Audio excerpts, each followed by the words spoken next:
మా కడుపులో ఉమ్మ నీరులో దేవుడు కాపాడని ఎందుకు. బైబిల్లో ఒక స్త్రీ జీవితాన్ని మీ ముందు పెట్టాలని ఆశపడుతున్నాను. ఎందుకు అంటే అది కేవలం స్త్రీలకే కాదు, పురుషులకి కూడా ఉపయోగపడుతుంది. పురుషుడైనా స్త్రీ అయినా వారి జీవితాలను ఎలా కట్టుకోవాలి, వారి కుటుంబ వ్యవస్థలో ఎలా మెలగాలి, కుటుంబాన్ని కట్టుకుంటున్నప్పుడు, పిల్లల్ని పెంచుకుంటున్నప్పుడు దేవుడి వాక్యానికి మనం ఇచ్చే స్థానం ఎంత. ఈరోజు మా కుటుంబం బాగోలేదో అని చాలామంది బాధపడుతూ ఉంటారు. మన కుటుంబాలు ఎందుకు బాగోవటం లేదో నిజంగా మనకు తెలీదు. మన కుటుంబంలో పరిస్థితులు ఎందుకు బాగోవటం లేదో నిజంగా మనకు తెలీదు. కుటుంబాలు బాగోకపోవడానికి, భార్య భర్తల మధ్యలో సఖ్యత, సమాధానం లేకపోవడానికి, కుటుంబం అశాంతిగా, మనశ్శాంతి లేనిదిగా, సమాధానం లేనిదిగా మారిపోవడానికి గల కారణం కుటుంబానికి లేదా కుటుంబంలో ఉంటున్న భార్య భర్తలైన స్త్రీ పురుషులకి దేవుడిచ్చిన ఆజ్ఞలు తెలియకపోవటం, ఆలోచనలు తెలియకపోవటం వల్లనే మన కుటుంబాలు అస్తవ్యస్తంగా ఉంటున్నాయి. దేవుని పిల్లలారా, ఈరోజు మేము ఎక్కడికి వెళ్ళినా వాక్యం చెప్పిన తర్వాత చాలామంది చివరిలో వస్తారు ప్రార్థన చేయమని. అన్నయ్య మా కుటుంబం బాగోలేదు, కొంచెం ప్రార్థన చేయండి. ఆయనకు నాకు సఖ్యత లేదు, ప్రార్థన చేయండి. మా పిల్లలు బాగుండటం లేదు, ప్రార్థన చేయండి. దేవుని పిల్లలారా, ప్రార్థన చేస్తాం దైవజనులుగా. కాకపోతే ఆ ప్రార్థన ఫలించాలి అన్నా, ఆ కుటుంబం బాగుపడాలి అన్నా కేవలం మేము ప్రార్థన చేస్తే జరిగేది కాదు. దేవుడు వాక్యంలో మీకంటూ రాయించిన కొన్ని ఆజ్ఞలు, కట్టడలు ఉంటాయి. వాటిని మీరు పాటిస్తే మీ కుటుంబం బాగుంటుంది. దానికి తోడు దైవజనుల ప్రార్థన లేదా మీ వ్యక్తిగత ప్రార్థన దానికి తోడవుతుంది. బాగా ఆలోచించాలని చెప్పే మాట. కేవలం ప్రార్థన చేసినంత మాత్రాన అద్భుతాలు జరిగిపోవు. అంటే నేను అనే అద్భుతం ఏంటంటే నీ జీవితం, నీ వ్యక్తిగత జీవితం మారిపోవాలంటే ప్రార్థన ఒకటే కాదు. నువ్వు దేవుడి వాక్యానికి లోబడుతూ ఉంటే, దేవుడు రాయించిన మాటలు నువ్వు ఆలోచిస్తూ ఉంటే, నేను దేవుడు చెప్పింది చెప్పినట్టుగా చేయటం లేదు గనుక నా వ్యక్తిగత జీవితం బాగోలేదు, నా ఆత్మీయ జీవితం బాగోలేదు, నా కుటుంబం బాగోలేదు అని నువ్వెప్పుడైతే నీ వ్యక్తిగత జీవితంలో చేస్తున్న తప్పులు, అంటే తప్పులు అనగానే వాక్యం ఒకటి చెప్తుంటే నేను మరొకటి చేస్తున్నాను, అది ఎప్పుడైతే మనం గ్రహించుకుంటామో ఆటోమేటిక్గా మన జీవితం బాగుంటుంది, మన కుటుంబం బాగుంటుంది, మన పిల్లలు బాగుంటారు. మన జీవితంలో దేవుడు ఎప్పుడు, మన జీవితంలో మనం ఎప్పుడు చూడని అద్భుతాలు దేవుడు మన జీవితంలో చేస్తాడు. కానీ దానికి మొదట మీరు చేయవలసిన పని ఏంటంటే ప్రార్థన చేయండి అని దైవజనుడి దగ్గరకు వచ్చి ఆయన ప్రార్థన చేస్తే అద్భుతాలు జరిగిపోతాయని అనుకోకండి. మీ పాత్ర అంటూ అందులో ఉండాలి. మీకు మాట చెప్తాను మీకు అర్థం కావడానికి. చదువుకున్న పిల్లోడండి గవర్నమెంట్ స్కూల్లో వేసినా చదువుకుంటాడు, కాన్వెంట్లో వేసినా చదువుకుంటాడు. చదువు రానోడికి ఇంటర్నేషనల్ స్కూల్లో వేసినా సరే చదువు రాదు. మీకు అర్థం అవ్వాలి ఉదాహరణ ఎందుకు చెప్పాను. వాళ్ళలో లేనిది నువ్వు ఎక్కడ వేస్తే ఏముంది, ఆడికి చదవాలని లేదు, ముందు గోటికలు ఆడుకోవడానికి చూస్తున్నాడు. నువ్వు పెద్ద ఇంటర్నేషనల్ స్కూల్ వేసి లక్షల ఫీజులు కడతానని అక్కడ ఫెయిల్ అయిపోతున్నాడు. ఇప్పుడు విషయం స్కూల్లో లేదు, ఎవరిలో ఉండాలి? ఎవరిలో ఉండాలి చెప్పండి? చదువుకునే వాళ్ళు ఉండాలి. చదువుకునేవాడు గవర్నమెంట్ స్కూల్లోకి వెళ్ళినా చదువుకుంటాడు. మా చిన్నతనంలో మాకు ఎక్కడ ఉండి కాన్వెంట్లు, మేమంతా ఎక్కడ చదువుకున్నాం, మీ పెద్దోళ్ళు అంతా ఎక్కడ చదువుకున్నారు చెప్పండి? మీరంతా గవర్నమెంట్ బడిలో. మాకు రాలేదా చదువు? మేము చదువుకోలేదా? చదువుకున్నాం. ఇప్పుడు పిల్లలకి చదువు తక్కువ, ఫోన్ ఎక్కువ. అందుకే వీడికి ఈ స్కూల్లో చదువు రావట్లేదు, ఆ స్కూల్లో వేస్తాను, ఆ స్కూల్లో చదువు రావట్లేదు. లోకంలో ఒక సామెత పెట్టారు పెద్దోళ్ళు, మన బంగారం మంచిదైతేనట కంసాలను ఏమనాల్సిన పని లేదట. మీకు అర్థమైందా? మన బంగారం మంచిదైతే కంసాలు ఆయన ఎలా చేసినా అది షేప్ వస్తుంది. నువ్వు ఇచ్చిందే సుత్తి బంగారం, ఆయన తిడతనం పెట్టి. అలాగే ఈరోజు చాలామంది ప్రార్థన చేయండి, ప్రార్థన చేయండి, ప్రార్థన చేస్తారు. అది ఒక్కటే నీ జీవితాన్ని మార్చేసి అద్భుతాలు చేసేస్తుందా? నీకంటూ ఒక స్పృహ ఉండాలి కదా. ఏమంటే నేను దేవుడు వాక్యానుసారం బ్రతకటం లేదు, దేవుడు చెప్పింది చెప్పినట్టుగా ఆలోచించటం లేదు, దేవుడు చెప్పింది మా కుటుంబంలో జరిగించటం లేదు, అందుకేనేమో మా కుటుంబంలో ఈ లోపాలు వస్తున్నాయి, మా మధ్యలో ప్రేమ లేదు, శాంతి లేదు, సమాధానం లేదు, మా కుటుంబం బాగోలేదు. నువ్వు వ్యక్తిగతంగా నీలో ఆలోచన పుట్టాలి కదా. ఇది ఏమంటే ఒక ఆవిడ జీవితాన్ని చూపిస్తాను మీకు. దేవుడు ఎంతగా ఆవిడ వెనకాల పడి ఆవిడ జీవితాన్ని బాగు చేయడానికి ప్రయత్నిస్తున్నా ఎక్కడ సరి చేసుకోలేదండి. చివరికి ఆవిడ జీవితం ఎంత దారుణంగా నాశనం అయిందో రాత్రి చెప్తాను. దేవుని పిల్లలారా, సేవకులు ఒక వాక్య పఠనం చేశారు. మీలో ఎంతమందికి అర్థమైందో?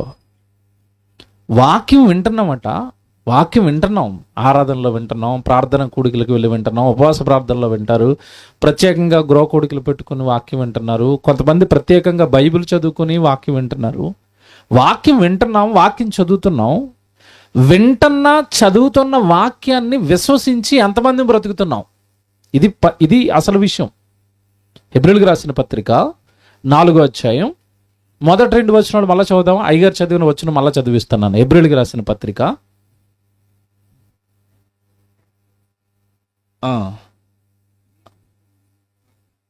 ఆయన యొక్క విశ్రాంతిలో ప్రవేశిద్దామనే వాగ్దానము ఇంకను నిలిచి ఉంది. అంటే మరణించిన తర్వాత ప్రతి మనిషి కూడా ఆయన యొక్క విశ్రాంతిలోనికి వెళ్ళిపోవాలి. ఎవరి విశ్రాంతిలోనికి? దేవుని యొక్క విశ్రాంతిలోనికి వెళ్ళిపోవాలి. భూమి మీద ఉండే జీవితం 60-70 ఏళ్ళు. మనుషులంతా ఈ భూమి మీద ఉన్న ఈ జీవితం గురించి ఆలోచిస్తున్నారు. మరణిస్తే ఎవరి దగ్గరికి వెళ్ళాలి? మరణించిన మరుక్షణం నిన్ను హక్కును చేర్చుకోవాల్సింది ఎవరు? మరణించిన మరుక్షణం నువ్వు చేతులు కట్టుకుని నిలబడవలసింది ఎవరి ముందు? దేవుని ముందు. ఈ భూమి మీద ఉన్న 60-70 ఏళ్ళు ఎలా బ్రతుకుదాం అని ఆలోచిస్తున్నాడే తప్ప మనిషి నాలో ఏమైనా లోపాలు ఉంటే మరణించిన మరుక్షణం దేవుడి ముందు నేను దోషిగా నిలబడాలి, ఆయన తీర్పులోనికి తెస్తాడన్న భయం ఈరోజు చాలా మందిలో తగ్గింది. అందుకే అక్కడ అంటున్నాడు, ఆయన యొక్క విశ్రాంతిలో ప్రవేశిద్దామనే వాగ్దానం మనందరికీ నిలిచింది, అందరి కోసం రెడీగా ఉంది ఆ వాగ్దానం. మీలో ఎవడైనను ఒకవేళ ఆ వాగ్దానములో నుండి పొందకుండా, చూసారా, ఆ వాగ్దానం నుండి తప్పిపోతారేమో. ఏ వాగ్దానం?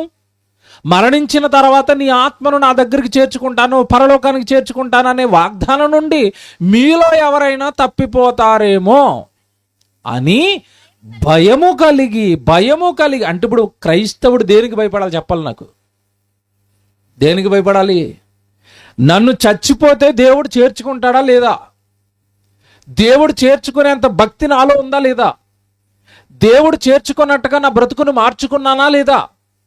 ఇక్కడికి వచ్చి బైబిల్ పట్టుకుని బాప్తిసం తీసుకుని గుడికి వెళ్ళిన తర్వాత ఇక్కడికి వచ్చిన తర్వాత కూడా నా బ్రతుకును మార్చుకోకపోతే ఒక భయం ఉంటుందట. ఏంటా భయం? ఆయన యొక్క విశ్రాంతిలోనికి నేను ప్రవేశిస్తానో లేదో. చనిపోయిన తర్వాత ఆయన గనక నన్ను చేర్చుకోలేదు అంటే యుగ యుగాలు తరతరాలు ఆరని అగ్నిలోన ఆత్మ కాలిపోతుంది కదా. అమ్మో, నేను ఆ భయంకరమైన అగ్నిలోనికి వెళ్ళకూడదు, నేను తప్పించుకోవాలి, పరలోకానికి వెళ్ళాలి అని ప్రతి ఒక్కరూ ఆలోచించాలట. ఆ భయం కలిగి ఉండాలట. 2వ వచనం చదవండి, ఏమంటున్నాడు? ఇదిగో వాళ్ళకి ప్రకటింపబడినట్లు. చూసారా, అంటే ఇది ఎవరి గురించి మాట్లాడుతున్నారు ఇప్పుడు? సందర్భం ఎవరి గురించి? ఇప్పుడు సువార్త వింటున్న వారి గురించి, బయట వారి గురించి కాదు ఇది.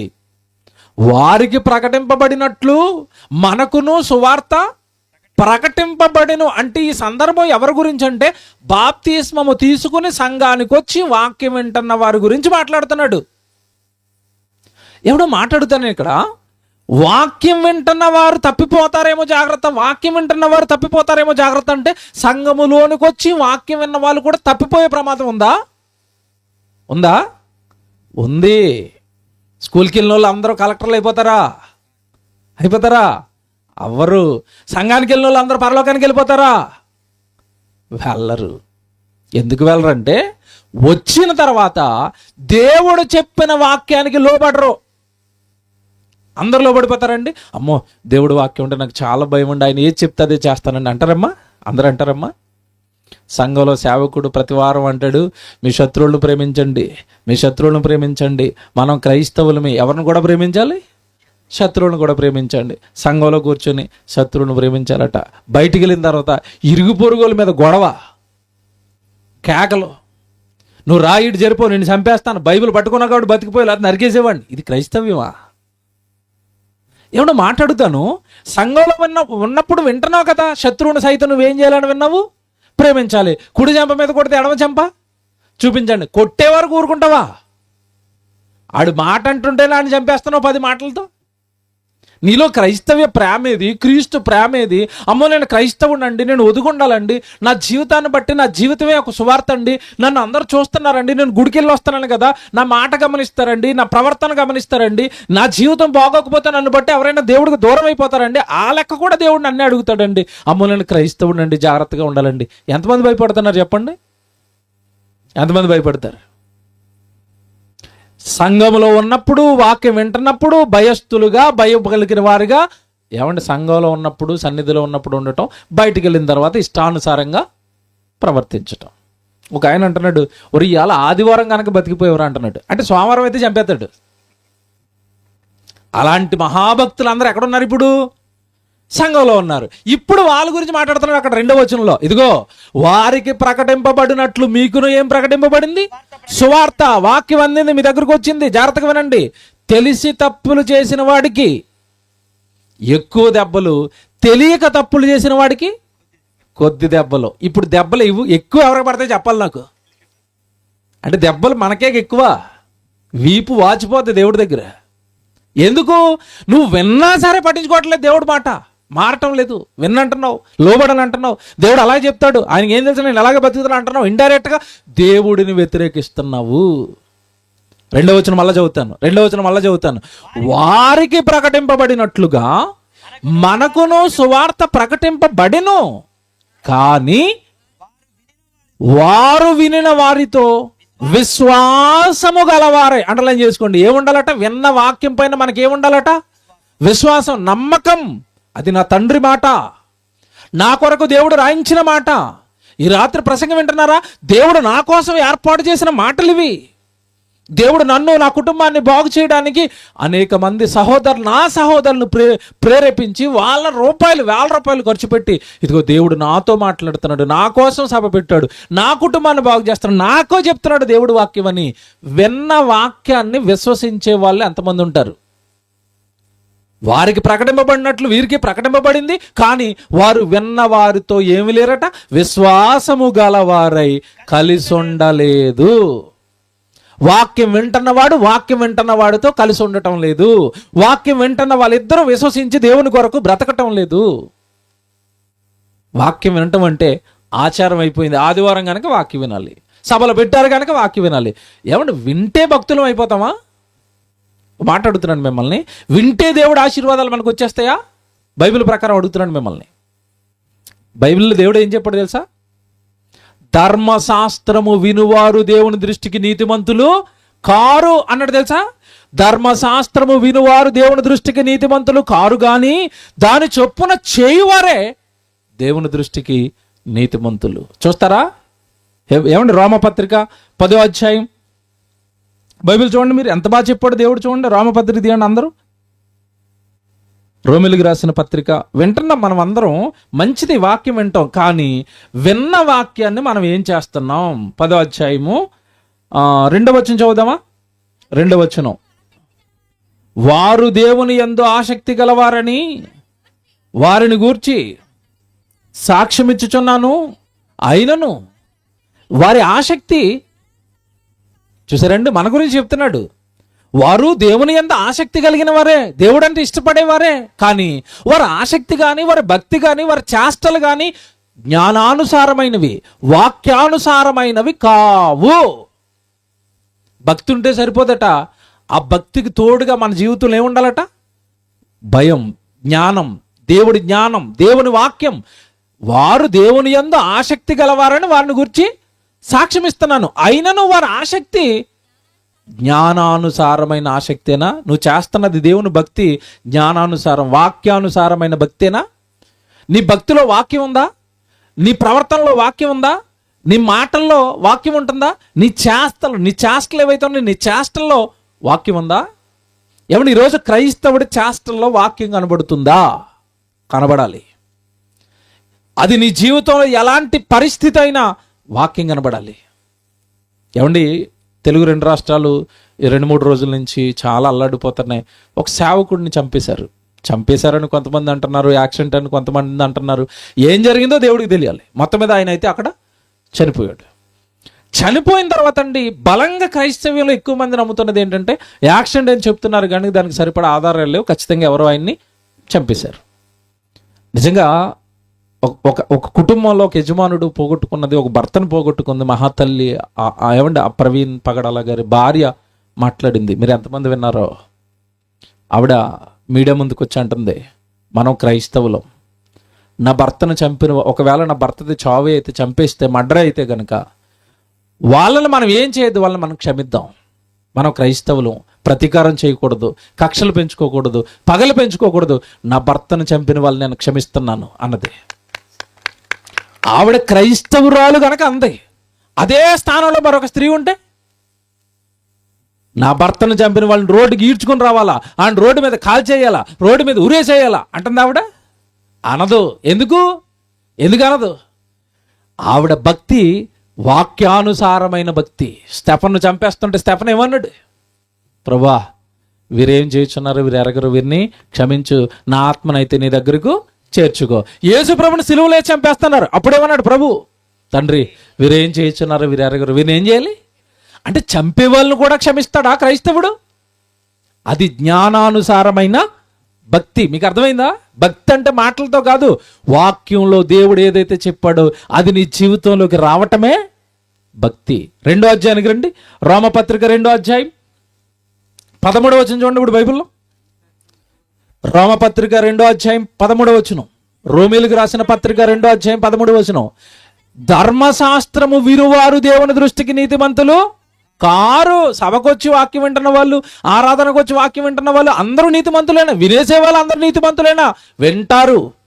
ఇది దేవుని మాట అని భయపడేవారు అందరూ, ఇది దేవుని మాట, ఈ మాట ప్రకారం నేను బ్రతకాలని విశ్వసించే వాళ్ళు అందరూ. ప్రారంభంలో ఇవి ఎందుకు చెప్తున్నానో ముందుకు మధ్యలోకి వెళ్ళిన తర్వాత అర్థమవుతుంది మీకు. స్టార్టింగ్లో ఇవి ఎందుకు చెప్తున్నానో మధ్యలోకి వెళ్ళిన తర్వాత అర్థమవుతుంది. ఇప్పుడు నేను స్టార్టింగ్లో ప్రశ్న అడిగేస్తాను మిమ్మల్ని అందరినీ.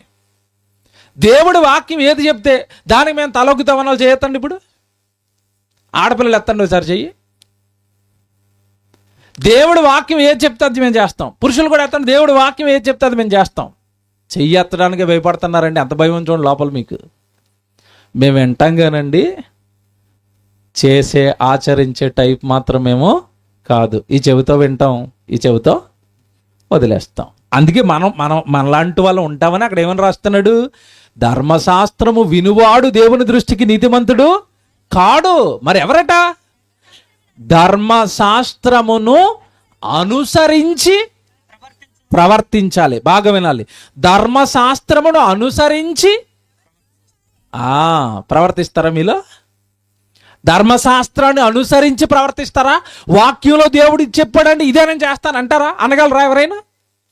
వింటాం, చదువుతాం, లేదా ప్రసంగాలు చేస్తాం, అంతేగాని మమ్మల్ని పాటించమంటే మాత్రం మా వల్ల అవునా? ఇది భక్తి అనుకుంటున్నారా? ఏమండి, దేవుడు మాటలు పాటించడం కష్టమా ఈజీయా? కష్టమా ఈజీయా? పాటించలేనివి దేవుడు మనతో చెప్తాడా? మీ పిల్లలు చేయలేని పనులు మీ పిల్లలకి మీరు చెప్తారా? చిన్నోడు 4వ సంవత్సరం, అప్పుడప్పుడే నడక నేర్చుకున్నాడు. చిన్నగా అలా షాప్ దగ్గరికి వెళ్ళి షాంపూ ప్యాకెట్లు, చిన్న చక్కెర ఏదైనా పట్టుకురమ్మంటే పట్టుకొస్తున్నాడు. అప్పుడు మీరు వాడికి ఏ పని చెప్తారు?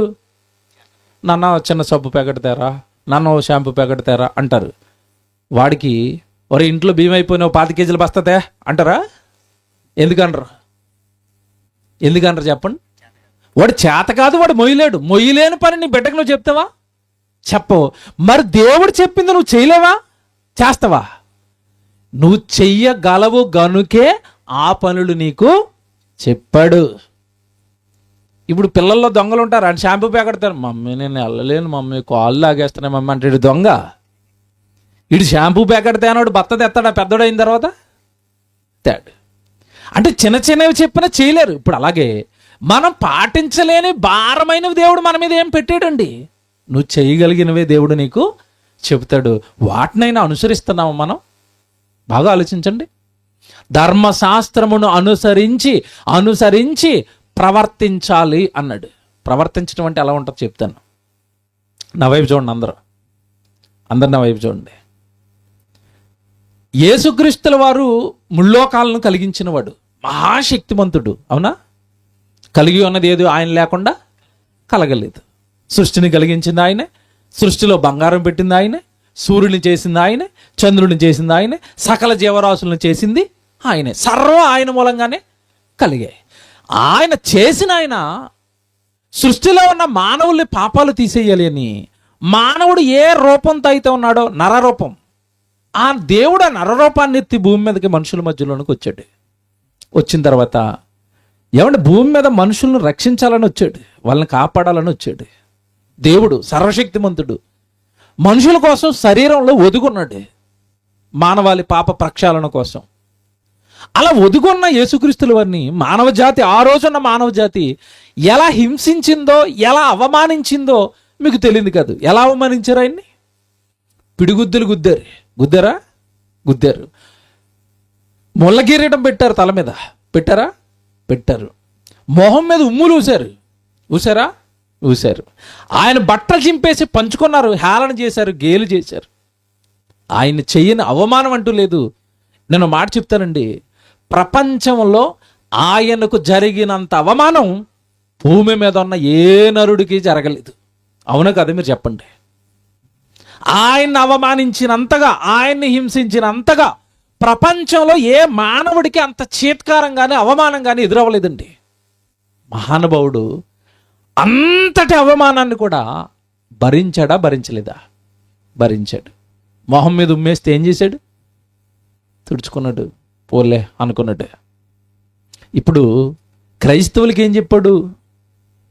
క్రీస్తు యేసునకు కలిగిన ఈ మనసు మీరును కలిగి ఉండండి. అంటే ఇప్పుడు మనం ఎలాగ ఉండాలి? అలాగే ఉండాలి. ఇప్పుడు ప్రాక్టికాలిటీకి వస్తున్నాను. ఏం ప్రాక్టికాలిటీకి?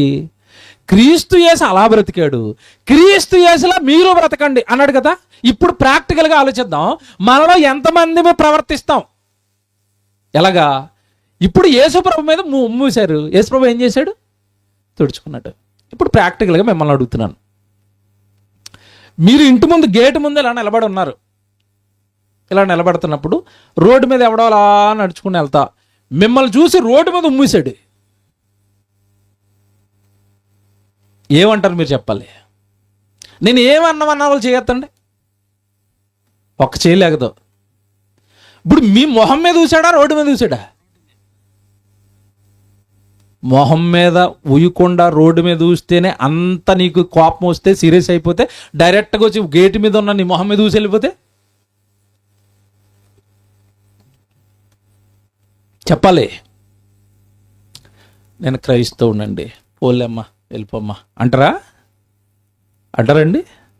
వినడానికి పాటించడానికి ఎంత తేడా ఉందో అర్థమైంది. ఇప్పుడు పాటించే క్షణాలు నీ జీవితంలో వచ్చినప్పుడు నువ్వు చూపించగలవా వాక్యాన్ని? మళ్ళా చెప్తున్నాను, దేవుడి వాక్యాన్ని నీ జీవితంలో పాటించగలిగే క్షణాలు నీ జీవితంలో ఎదురైనప్పుడు దాన్ని ఇలా చూపించగలవా? చూపించినవాడు భక్తుడు, చూపించినవాడు దేవుడికి భయపడేవాడు, చూపించినవాడు నిరంతరము దేవుడికి లోబడినవాడు. ఆ చూపించిన వాడే, వాక్యాన్ని జీవితంలో చూపించిన వాడే నిత్య జీవానికి వెళ్తాడు, తప్పిపోకుండా ఖచ్చితంగా దేవుడిని చేరుకుంటాడు. అది ఎబ్రీ పత్రిక మొదట చదువుకున్న 4వ అధ్యాయంలో ఉన్న మాట. ఆ నిత్య జీవంలో, ఆ విశ్రాంతిలో ప్రవేశించకుండా తప్పిపోదురేమో. ఎందుకంటే మిమ్మల్ని రెచ్చగొట్టేవాడు అక్కడ ఉన్నాడు. ఎవరు? అపవాది. మిమ్మల్ని రెచ్చగొట్టారనుకోండి, మీరు వాక్యం మర్చిపోయి రెచ్చిపోయి ఆ కోపంలో పాపం చేసేస్తారు. పాపం చేసిన వాడికి పరలోకంలో స్థానం ఉండదు. ఎంత బాగుంది చూసారా? మీతో మిమ్మల్ని కోపం రేపి మీతో పాపం చేయించేది ఎవరో తెలుసా? అపవాది. అందుకే దుష్టుడు నిన్ను కుడి చెంప మీద కొడితే వాడికి ఎడం చెంప చూపించి తప్ప వాడితో పోరుకు దెక్కో, ఫైటింగ్ దెక్కో నీ జీవితాన్ని పాడు చేస్తాడు, నీ కుటుంబాన్ని పాడు చేస్తాడు, నీ టైంని వేస్ట్ చేస్తాడు, నీలో కోపం రేపి నీతో కూడా బూతులు తిట్టిస్తాడు, నీతో కూడా యుద్ధం చేయిస్తాడు, నీ ఆత్మీయ జీవితాన్ని సర్వనాశనం చేస్తాడు. కోపము పాపము చేయిస్తుంది, జాగ్రత్త. దేవుని పిల్లలారా, ఇదంతా ఎందుకు చెప్పానంటే, ఎంత ఇంట్రడక్షన్ ప్రారంభంలో ఎందుకు చెప్పానంటే, ఇంతగా విషయంలోకి వెళ్ళలేదు. నేను ఎవరి గురించి చెప్తానన్నా ఈ రాత్రి? స్త్రీ గురించి. మొదటిది అంతా ఎందుకు చెప్పారంటే విషయం ఉంది. వింటాం దేవుడి మాటలు, కానీ వింటున్నప్పుడు బాగుంటాం, పాటించే టైంకి వచ్చేసరికి మనం ఏమైపోతాం? తప్పిపోతాం, తప్పులు చేస్తాం, పాపాలు చేస్తాం. బైబిల్లో స్త్రీని చూపిస్తానండి. ఆవిడ ఎవరు అంటే హాగరు. తెలుసా ఎవరికైనా హాగరు? ఎవరు హాగరు? అబ్రహాం గారి భార్య శారయి దాసి. Very good. కొంచెం పరిచయం ఉంది ఆవిడ గురించి. ఎవరు ఈ హాగరు అంటే ఆవిడ ఈ కనాను దేశానికి సంబంధించిన స్త్రీ కాదు, ఐగుప్తు దేశానికి సంబంధించిన స్త్రీ. ఒక దాసిగా పని చేసుకోవడానికి. అప్పుడప్పుడు చూసారా, ఈ గ్రామంలో పని లేకపోతే మనం పని చేసుకోవడానికి పక్క గ్రామానికి వెళ్తామా? అక్కడ రైతు కింద పని చేసుకుంటాం కదండి. నేను ఒక సభకి వెళ్ళాను. ఆ సభ పెట్టించిన పిల్లలండి, వాళ్ళ ఊరు నుంచి సుమారు ఒక 70-80 కిలోమీటర్లు వెళ్ళిపోయారు పని చేసుకోవడానికి. ఈ పొగాకు పని చేస్తారండి, పచ్చాకు కొట్టడం అంటారు. ఆ పచ్చాకు పని చేయడానికి వెళ్ళారు. వెళ్ళి ఆ ఊర్లో ఏమండి ఒక 2 నెలల నుంచి ఏమో ఆ ఊర్లో ఉంటున్నారు, పని చేసుకుంటున్నారు. ఆ పని చేసుకుంటున్న వాళ్ళకి ఒక ఆలోచన పుట్టిందండి. మనం పని చేసుకోవడానికి వచ్చాం కదా, 2 నెలలు ఇక్కడ ఉన్నాం కదా, ఈ ఊరు ప్రజలందరికీ సువార్త వినిపించేస్తే బాగుంటుంది కదా. వాళ్ళు పని చేసుకోవడానికి వెళ్ళి ఆ పని చేసిన డబ్బులు కష్టార్జితాన్ని అంత పోగు చేసండి. నిన్న ఆ వాళ్ళు పని చేసుకుంటున్న ఊర్లో సప్పెట్టారు. అక్కడ మాట్లాడి వచ్చాను నేను. ఇది మీకు ఎందుకు చెప్పాను తెలుసా? ఈ ప్రాంతంలో పని లేకపోతే మరో ప్రాంతానికి మనం పని చేసుకోవడానికి వెళతాం. అలాగే ఐగుప్తులో ఉన్న ఆవిడ దాసి పని చేసుకోవడానికి ఎవరింటికి వచ్చిందంటే అబ్రహాం గారి ఇంట్లో వచ్చింది. శారమ్మ యజమానురాలు కింద పని చేయడానికి కుదురుకుంది. దాసి అనగానే పనివాళ్ళు. ఇంట్లో ఆవిడ పాత్ర ఏంటి చెప్పండి? ఆవిడ పొజిషన్ ఏంటి ఇప్పుడు? పనివాళ్ళు. యజమానుడి కింద ఉన్న పని వాళ్ళ పాత్ర ఏంటి చెప్పాలా? వాళ్ళు కుటుంబంలో వాళ్ళ పాత్ర ఎంతవరకు ఉంటుంది? యజమానుడు చెప్పిందల్లా చేయాలి. బట్టలు ఉతకమంటే బట్టలు ఉతకాలి, పాత్రలు కడగమంటే పాత్రలు కడగాలి, వంట చేయమంటే వంట చేయాలి. వంట చేసిన తర్వాత యజమానుడు భోజనం చేసేసిన తర్వాత మిగిలింది ఉంటే అంతేనా? లేదంటే భోజనం వండగానే ఫస్ట్ ప్లేట్ నాకనే ఆవిడ కూర్చొని తినేస్తుంది అక్కడ. అలాగ ఉంటుందా దాసులకి? యజమానుడు భోజనం చేసిన తర్వాత వాళ్ళు సెలవిచ్చి నువ్వు తిను అంటే అప్పుడు తినాలి. ఇదే కదండి దాసి పాత్ర. బాగా వినాలి. ఇవన్నీ ఎందుకు చెప్తున్నానో మధ్యలో అడుగుతాను. ఇది దాసి పాత్ర. ఈ హాగరు అబ్రహాం గారి భార్య, శారయికి దాసి. Very good. అంటే ఒక రకంగా దాసి దేవుని కుటుంబంలోనికి చేరింది. ఈ అబ్రహాం గారి కుటుంబం అనగానే ఎవరి కుటుంబం చెప్పండి? ఇది దేవుడు తోడుగా ఉన్న కుటుంబం. బాగా వినాలి. ఇది అబ్రహాం గారి కుటుంబం అంటే ఏ కుటుంబం? అది దేవుడు తోడుగా ఉన్న కుటుంబం, దేవుడు ఆశీర్వదించిన కుటుంబం. దేవుడు నిరంతరము అబ్రహాం గారితో మాట్లాడుతున్నాడు. అబ్రహాం అనగానే ఆ కాలంలో గొప్ప దైవజనుడు, ప్రవక్త. నిజంగా అలాంటి కుటుంబంలో పని దొరకటమే చాలా భాగ్యం కదండి. దేవుడు తోడుగా ఉన్న కుటుంబంలో పని దొరికింది, దేవుడు ఆశీర్వదించిన కుటుంబంలో పని దొరికింది. ఒక రకంగా నిరంతరము దేవుడు వాళ్ళకి తోడుగా ఉండి మాట్లాడుతున్న కుటుంబంలో ఏమంటే పని చేసుకునే భాగ్యం రావటమే గొప్ప భాగ్యం. అది ఇది ఎలా చెప్తే మీకు అర్థం కాదు, కానీ మీలో ఎవరికైనా ముఖ్యమంత్రి ఇంట్లో పనిచేయడానికి ప్లేస్ ఉందట, మీరు 50,000 జీతం ఇస్తామన్నారట, మీకు ఎలాగుంటుందా మనసు? ఈ ఆఫర్ వస్తే మీకు ఎలాగుంటుంది? ఎంత గొప్పగా చెప్పుకుంటారు నేను ఎవరింట్లో పని చేస్తున్నాను. అప్పుడప్పుడు చూడండి, కొంతమంది మంత్రి గారి డ్రైవర్లు, ఎమ్మెల్యే గారి డ్రైవర్లు ఏమని చెప్పుకుంటారో తెలుసా? బయట నేను ఎవరి డ్రైవర్ని తెలుసా? ఎమ్మెల్యే గారి డ్రైవర్ని, ఎమ్మెల్యే నా పక్కనే కూర్చుంటాడు అంటాడు. నేను మంత్రి గారి డ్రైవర్ని, మంత్రి గారు నా పక్కనే కూర్చుంటాడు. నాకు మంత్రి గారు చాలా విషయాలు చెప్తాడు. నాకు మంత్రి గారు టీ కొన్నాడు, నాకు మంత్రి గారు బట్టలు కొన్నాడు. ఎలా చెప్పుకుంటాడు? గొప్పగా చెప్పుకుంటాడు. ఏమన్నా మంత్రి పక్కనే పనిచేసేవాడికి ఎంత గొప్పగా ఉంటే, ఆ రోజు ప్రవక్త ఇంట్లో పనిచేస్తుంది ఈవిడ. ఎవరు? హాగరు. అదెంత గొప్ప భాగ్యం మీరు ఆలోచించాలా. ఎన్ని యుద్ధాలు వచ్చినాయి అబ్రహాం జీవితంలో, ఎన్ని శోధనలు వచ్చాయి, ఎన్ని కష్టాలు వచ్చాయి. ప్రతి శోధనలో, ప్రతి కష్టంలో, ప్రతి యుద్ధంలో అబ్రహాముకు దేవుడు తోడుగా ఉండి అబ్రహాము కుటుంబాన్ని గెలిపించాడు. అంత గొప్పగా దేవుడిలో బ్రతుకుతున్న కుటుంబంలో ఈవిడ పాత్ర, ఆ కుటుంబంతో ఈవిడ ఉంటుందంటే అది ఎంత భాగ్యం అండి. ఎవరిది? హాగర్ది. Very good. ఇదే భాగ్యం అనుకుంటే అనుకోకుండా దేవుడు మరొక భాగ్యం ఇచ్చాడు. ఏం భాగ్యం అది?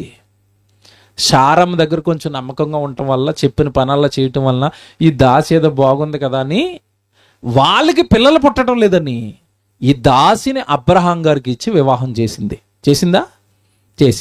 ఎవరు చేశారు? అబ్రహాం గారు కోరారా? శారమ్మ చేసిందా? ఇది గుర్తుపెట్టుకోవాలా. ప్రతి తొందరపాటు నిర్ణయము ఎక్కడి నుంచి వస్తుందో తెలుసా? ఇప్పుడు సైలెంట్గా ఉంటారు మీరు. ఎక్కడి నుంచి వస్తుంది? తొందరపాటు. ఏంటి తొందరపాటు అంటే, దేవుడు బిడ్డలను ఇస్తాను అన్నాడు, అబ్రహాం గారు వెయిట్ చేస్తున్నాడు. ఈవిడికి ఉందా, నాకేం చేస్తావు తెలియదు, నాకు పిల్లలు కావాలి ఇస్తానన్నాడు ఆయన. ఎప్పుడో ఇస్తానండి ఆయన, అలాగే చెప్తాడు. ఈ సృష్టిలో ప్రారంభపు తప్పు ఎవరి వల్ల జరిగింది చెప్పండి? అవ్వా. అవునా కదా? అబ్రహాం గారిని చాలాసార్లు ట్రై చేశాడట పడగొట్టడానికి సైతానుగాడు. ఆదామును మోసపుచ్చడానికి ప్రయత్నించాడు, కానీ ఆదాము మోసపరచబడలేదు. మరి ఎవరు దొరికిపోయారు? అవ్వ దొరికిపోయింది. ఎందుకు? ఇదంతా గమనించి చివరిలో పేతురు పత్రికలో పురుషులకు మాట చెప్పాడు, అయ్యా అమ్మగారితో కొంచెం జాగ్రత్త, ఆవిడ కొంచెం బలహీనరాలు, కొంచెం నువ్వు జ్ఞానం చొప్పున ఆవిడతో ఏం చేయాలి? కాపురం చేయాలి. అంటే కాపురం చేసే పురుషుడికి ఏముండాలి? ఇప్పుడు జ్ఞానం ఉండాలి, లేదంటే కుటుంబం అటే. చాలా మందికి తెలియక ఇది ఆడపిల్లలతో గొడవెట్టుకుంటారు. వాళ్ళతో కాపురం చేయడానికి పురుషులారా మీకు జ్ఞానం ఉండాలా.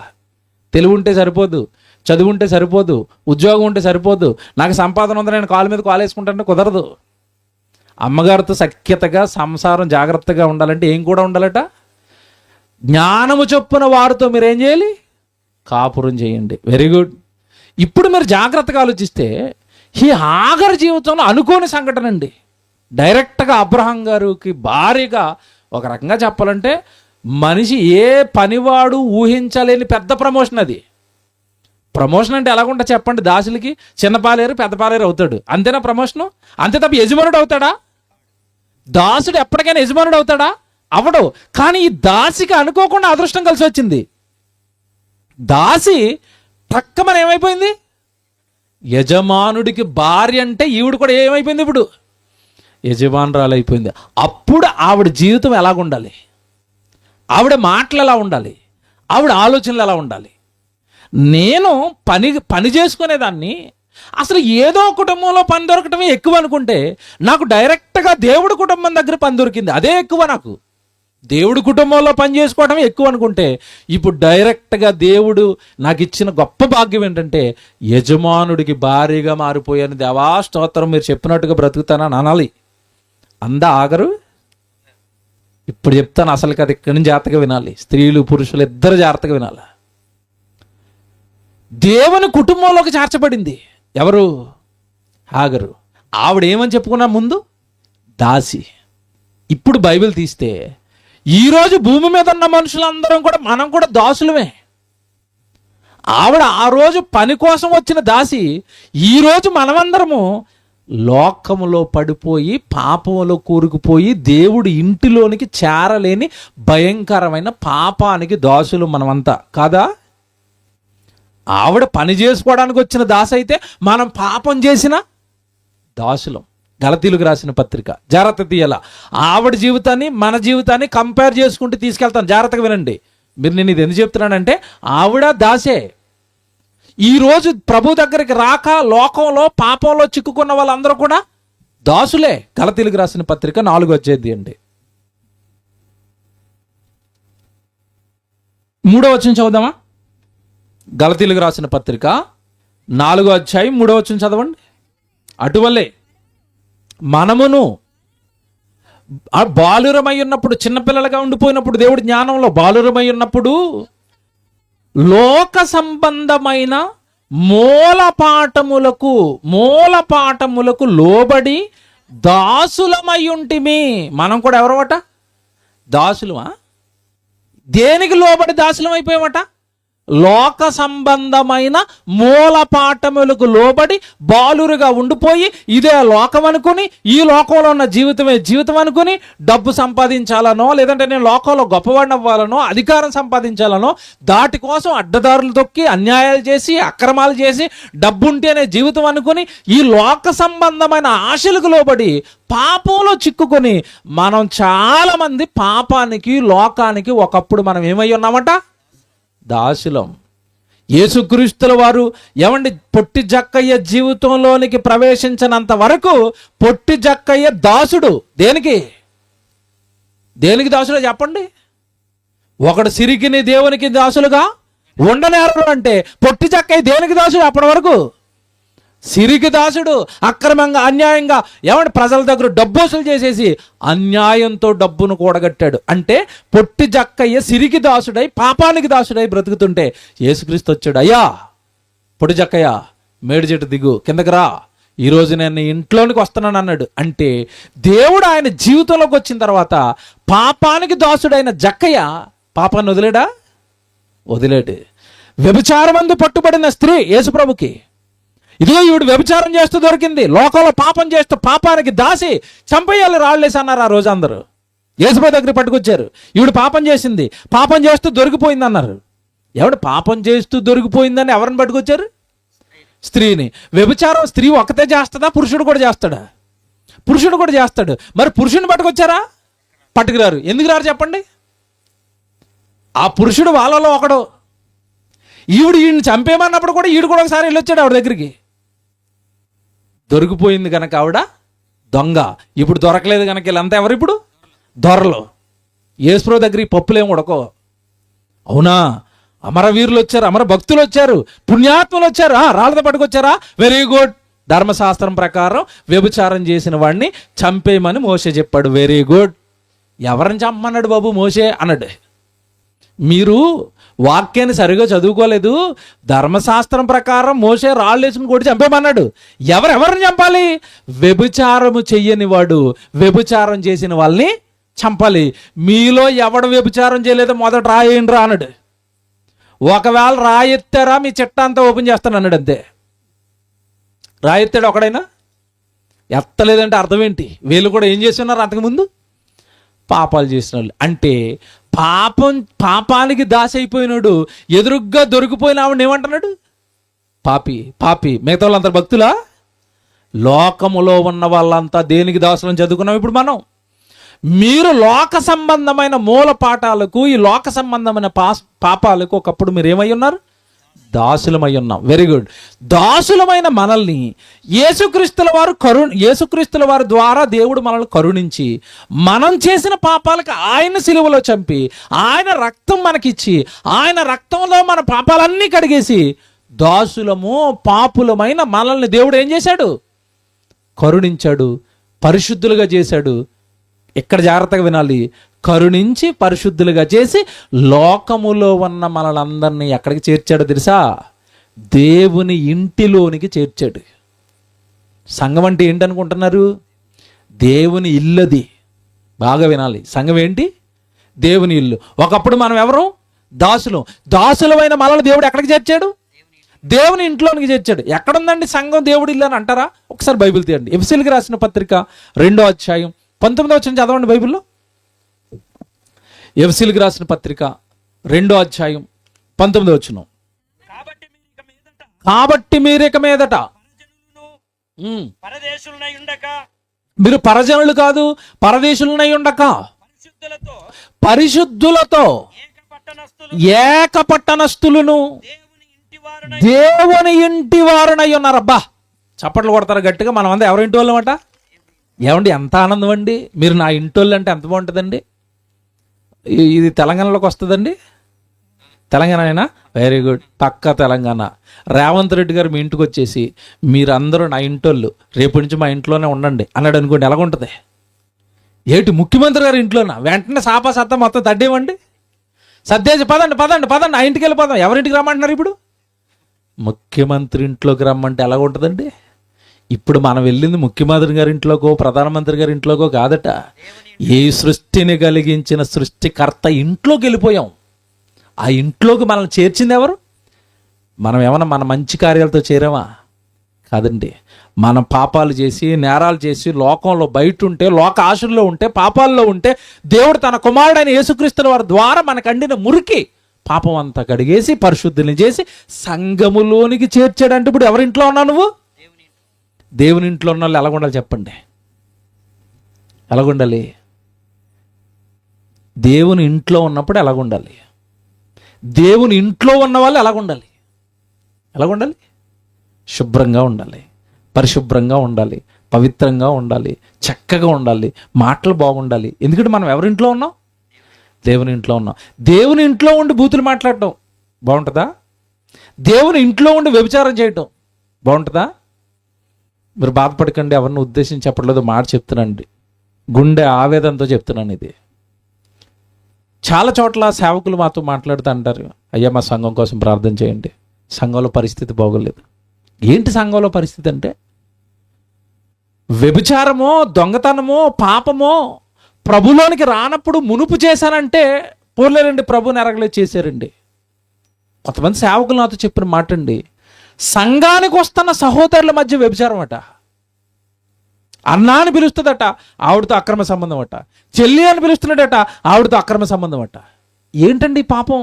ఉన్నది ఎక్కడా ఇద్దరు? దేవుని ఇంట్లో ఉండే లాంటి పాపాలు చేస్తే వదులుతాడా? మళ్ళా చెప్తున్నాను, చంపేస్తాడు. కుటుంబాలు పుట్టగతులు లేకుండా చేస్తాడు.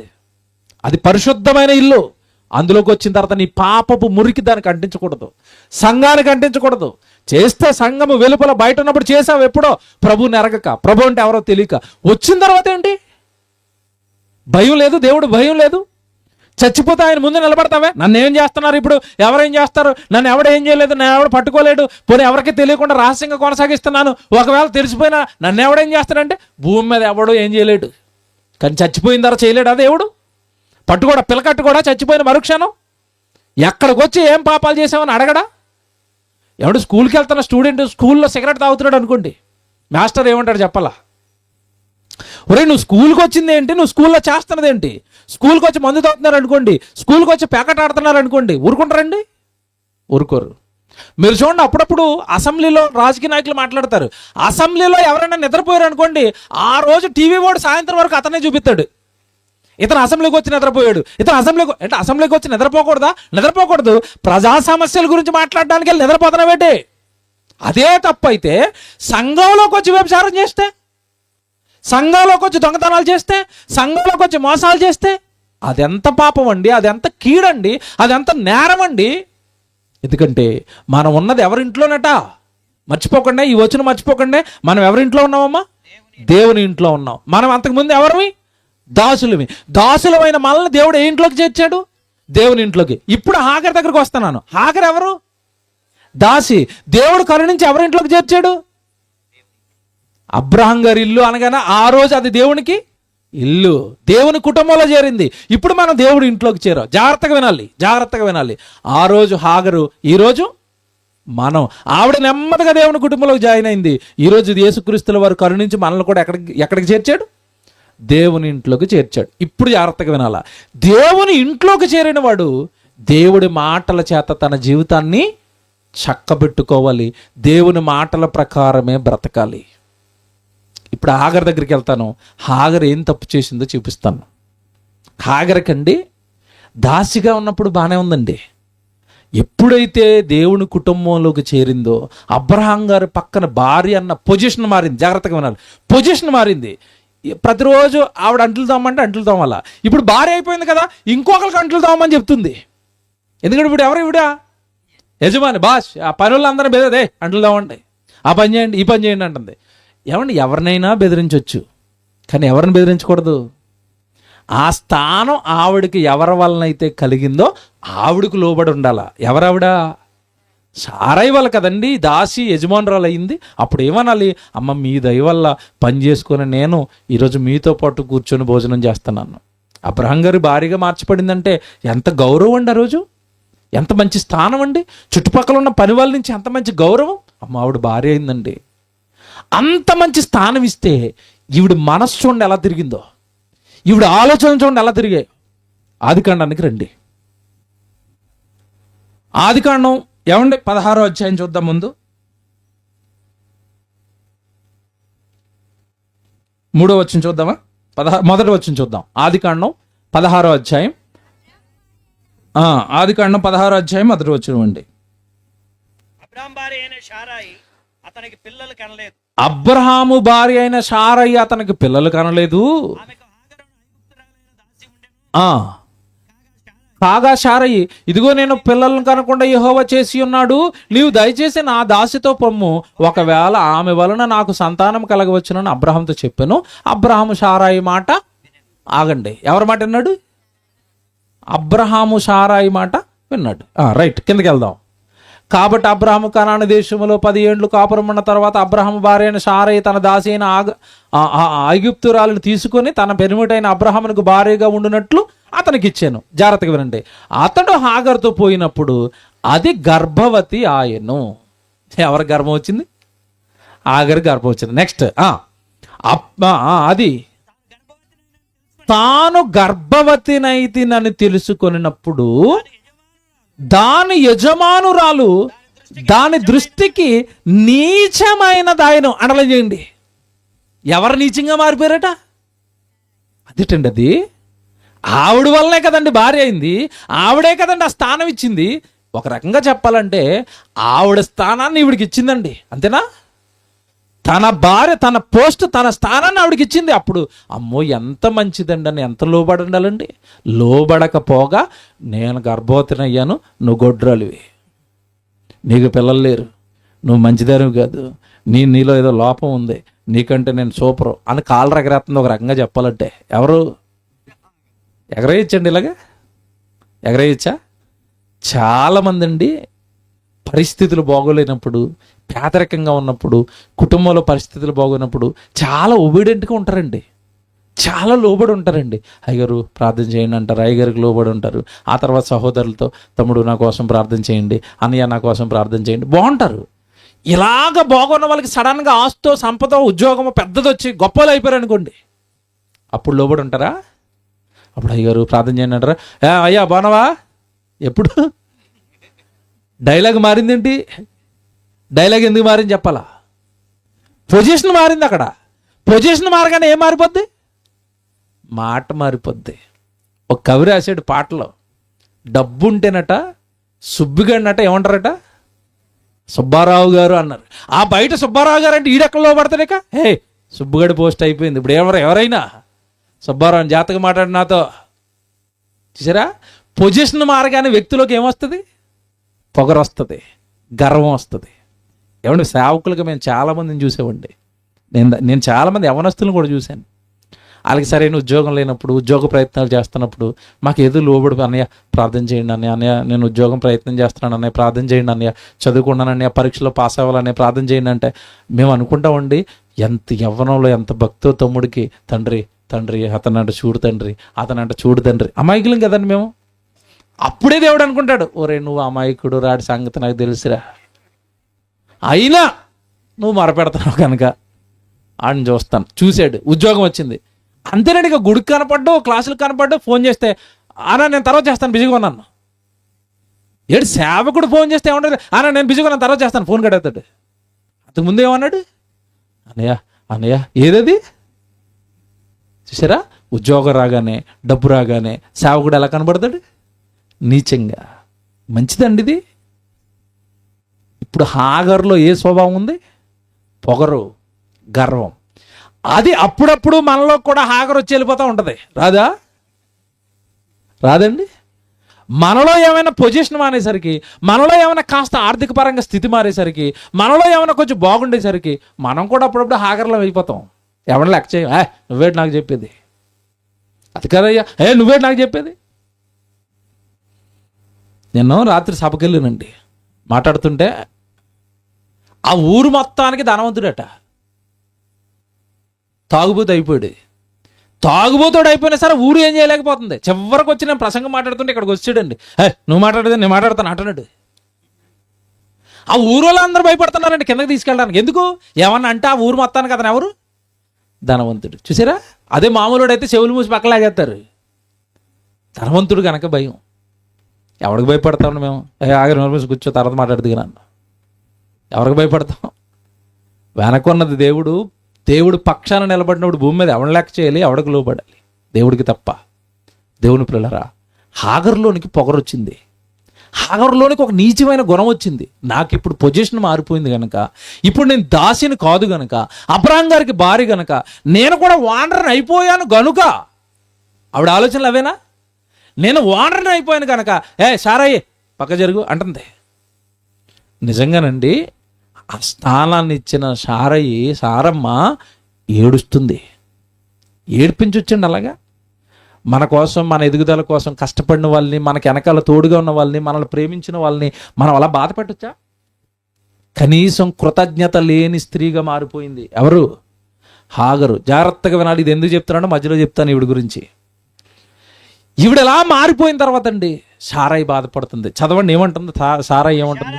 అందుకు సారాయి, నా ఉసురు నీకు తగులుతుంది, నా స్థానాన్ని నీకు ఇచ్చి నా భర్త పక్కన నీకు భారీగా మంచి వేదికిస్తే, నా స్థానాన్ని నీకు ఇస్తే నేను నీకు నీచం అయిపోయానా, నన్నా తోలనాడుతున్నావు, నన్నా వెక్కిరిస్తున్నావు అని హాగరు చేసిన పనికి శారం అంటుంది, నా ఉసురు నీకు, నా మనోవేదన నీకు తగులుతుంది. నాకు బిడ్డలు లేరు కదా, బిడ్డలను కంటావని భారీ స్థానాన్ని ఇస్తే చివరికి నన్నే నీచంగా మార్చావు, చివరికి నన్నే తృణీకరిస్తున్నావు. చూడండి తర్వాత ఏమంటున్నాడు.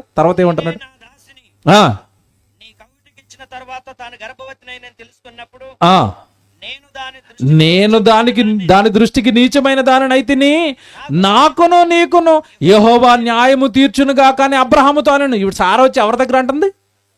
అబ్రహాం అంటుంది, నేనే నా దాసిని పట్టుకోవచ్చు, అనవసరంగా అది అంత దుర్మార్గురాలని తెలియక నీ దగ్గరికి ఇచ్చాను, నీకు భార్యం చేశాను, ఈరోజు అది నా మీద తిరగబడింది అని యెహోవా నీకు నాకు ఏం చేస్తాడంటుంది. ఇక్కడ ఏమంటే శారమ్మ గారు చేస్తానో తప్పు ఉంది ఏంటి? అబ్రహాం గారు ఏం చేస్తాడు? పక్కకు పంపింది ఎవరు? నా మీద కొత్తవేంటో మాట తిరిగి ఇటు తిరిగి అది చెడ్డదైతే నన్ను ఏం చేయమంటావు, నన్ను బాధ పెడుతున్నావేంటి అని అబ్రహాం గారు అంటారు. అది నీ దాసి కదా. ఇక్కడ జాగ్రత్తగా వినాలి. అదిగో నీ దాసి నీ చేతుల్లో ఉంది, నీ మనసుకు వచ్చింది చెయ్యి. ఎంత మంచుడండి అబ్రహాము. ఇక్కడ అబ్రహాం గారు మనసు పట్టుకోవాలి మీరు. ఇక్కడే అబ్రహాం గారు మనసు పట్టుకోవాలా. ఏంటి అబ్రహాం గారు మనసు? శారామ్మను పెళ్లి చేసుకున్నాడు, శారామ్మకి పిల్లలు పుట్టడం లేదు. హాగర్ని పెళ్లి చేసుకున్నాడు, హాగర్ గర్భవతి అయింది, కుమారుని కంటుంది. ఇప్పుడు లవ్ ఎవరి మీద ఉండాలి ఎక్కువ? అబ్రహాం గారికి. అటు మళ్ళిందా ఇటే ఉందా? మంచి భర్త. భర్తలందరూ ఆలోచించండి. మంచి భర్త. ఈవిడే నా భార్య, ఈవిడేదో పొరపాటునిచ్చింది, అలాగని నా స్థానం, నా ప్రథమ స్థానం ఎప్పుడు నా భార్యకే. ఏమండి మధ్యకాలంలో అక్రమ సంబంధాలు ఎక్కువైపోతున్నాయి. ప్రతి న్యూస్ ఛానల్లోనూ వాళ్ళే చూడండి. ఈ మధ్యకాలంలో న్యూస్ ఛానల్లోనూ, టీవీ ప్రోగ్రాంలోనూ రకరకాల ప్రోగ్రాంలు వస్తున్నాయి. ఏంటి? బ్రతుకు జట్కా బండి. ఇంతకా జట్కా బండిలో ఎవరెక్కుతారు? ముగ్గురు కూర్చుంటారు. ముగ్గురు భార్య భర్త మధ్యలో అక్రమ సంబంధం పెట్టుకున్న వ్యక్తి. ఈ జట్కా బండి ఎందుకు ఎక్కారంటే ఇద్దరి మధ్యలోకి ఇంకొకడు ఎక్కాడు, అందుకే లే బండి ఎక్కారు. ఇప్పుడు వెళ్ళి బ్రతుకు జట్కా బండి. ఒరే ఎందుకురా, నీకు భార్య ఉంది కదా, ఆవిడ వెనకాల ఎందుకు వెళ్ళేవండి అంటున్నాడు. నా భార్య మీద ఇష్టం పోయింది, నా భార్య అందం తగ్గిపోయింది. ఏమంటే నీకు బిడ్డలను కన్న తర్వాత అందం తగ్గకపోతే పెరుగుతుందా? ఆవిడ రక్తం అంతా పెట్టుకుని ఆవిడ కడుపులో నీ బిడ్డను మోసి నవమాసాలు ఆవిడకున్న రక్తాన్ని అంతా నీ బిడ్డకిచ్చి కని పెంచిన తర్వాత మొదట సౌందర్యంగా ఉన్నట్టుగా పెళ్ళప్పుడు అలాగ ఉంటుందా? బిడ్డలు కన్న తర్వాత అందం తగ్గిపోతే మరో స్త్రీ వెనకాల వెళ్ళిపోతావా? ఏమండి అబ్రహాం గారికి ఈ రెండో పెళ్లి జరుగుతున్న టైంకి అబ్రహాం గారి వయసు ఎంత తెలుసమ్మా? 75-80 మధ్యలో ఉన్నాడు. అప్పుడు శారమ్మ గారికి ఎంత ఉంటుంది? ఒక 10 సంవత్సరాలు వెనక్కేసుకుంది. ఇద్దరికి 10 సంవత్సరాలు గ్యాప్ ఉన్నా ఇప్పుడు అబ్రహాం గారికి 80 ఉన్నాయని కూడా శారమ్మకి ఎంత ఉంటుంది? 70 ఏళ్ళ ముసలావుని అంటున్నాడు, నువ్వే నా భార్య అమ్మ, ఈవిడ సంగతి నాకు ఏం తెలియదు, నీ ఇష్టం అంటున్నాడు. ఏ భర్త అయినా అంటాడా? కుటుంబాలు జాగ్రత్తగా కట్టుకోవాలంటే ఇవే మౌలిక సూత్రాలు. నీకు మొదట జతపరిచాడు కదా భార్య, చచ్చిపోయేంత వరకు ఆవిడ మీద నీ ప్రేమ, ఆవిడే నా భార్య, ఈయనే నా భర్త. దేవుడు మమ్మల్ని ఇద్దరిని జతపరిచాడు, అంతేనా? వివాహం ద్వారా ఇద్దరిని జతపరిచేది ఎవరు చెప్పండి? ఎవరమ్మా? గట్టిగా అనండి ఒకసారి. దేవుడని నమ్ముతానన్న వాళ్ళు చేయొద్దండి. మా ఇద్దరికి పెళ్లి చేసిన దేవుడని నమ్ముతానన్న వాళ్ళు చేయొద్దండి.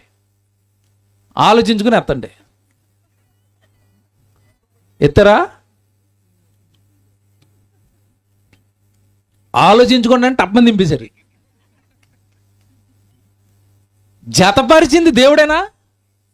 ఎవరు చెప్పారు ఈ మాట మనకి? యేసుప్రభు చెప్పాడు. ఏమని? దేవుడు జతపరిచిన వారిని మనుషులు వేరు చేయకూడదు. అంటే మన ఇద్దరిని జతపరిచింది ఎవరు? ఇప్పుడు దేవుడు. ఇప్పుడు జతపరిచింది దేవుడైనప్పుడు ఇద్దరి మధ్యలో సమస్య వస్తే ఎవరి దగ్గరికి వెళ్ళాలా?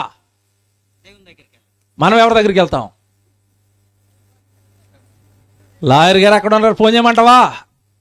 నీకు లాయర్ గారు ఏం చేస్తారు? పోలీస్ ఆయన ఏం చేస్తాడు? సంఘంలో పెద్దలకు చెప్పమంటావా?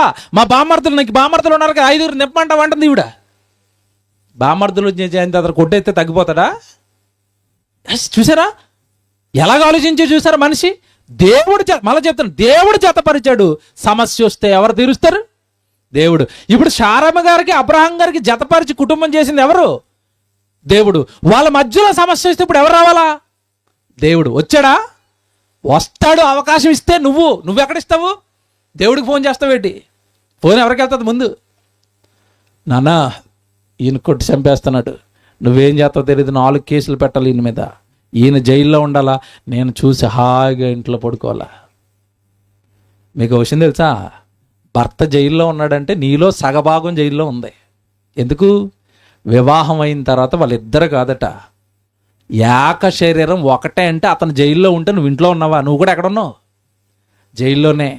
అతను తాగుబోతుగా రోడ్ల మీద తిరుగుతున్నాడు అనుకో, నువ్వు కూడా ఎక్కడ ఉన్నావు? త్రాగుబోతువే. ఎందుకంటే సగం పాటు నువ్వే కదా ఆయనలో. ఆయన త్రాగుబోతైనా, తిరుగుబోతైనా, పాపిష్టోడైనా, అతను ఏ బాధ భరిస్తున్నాడన్నా అందులో సగభాగం నీకు కూడా ఉంది. భార్య తప్పు చేస్తుంటే అందులో సగభాగం నీకు కూడా ఉంది. మర్చిపోకండి. ఇద్దరు కాక ఏక శరీరం.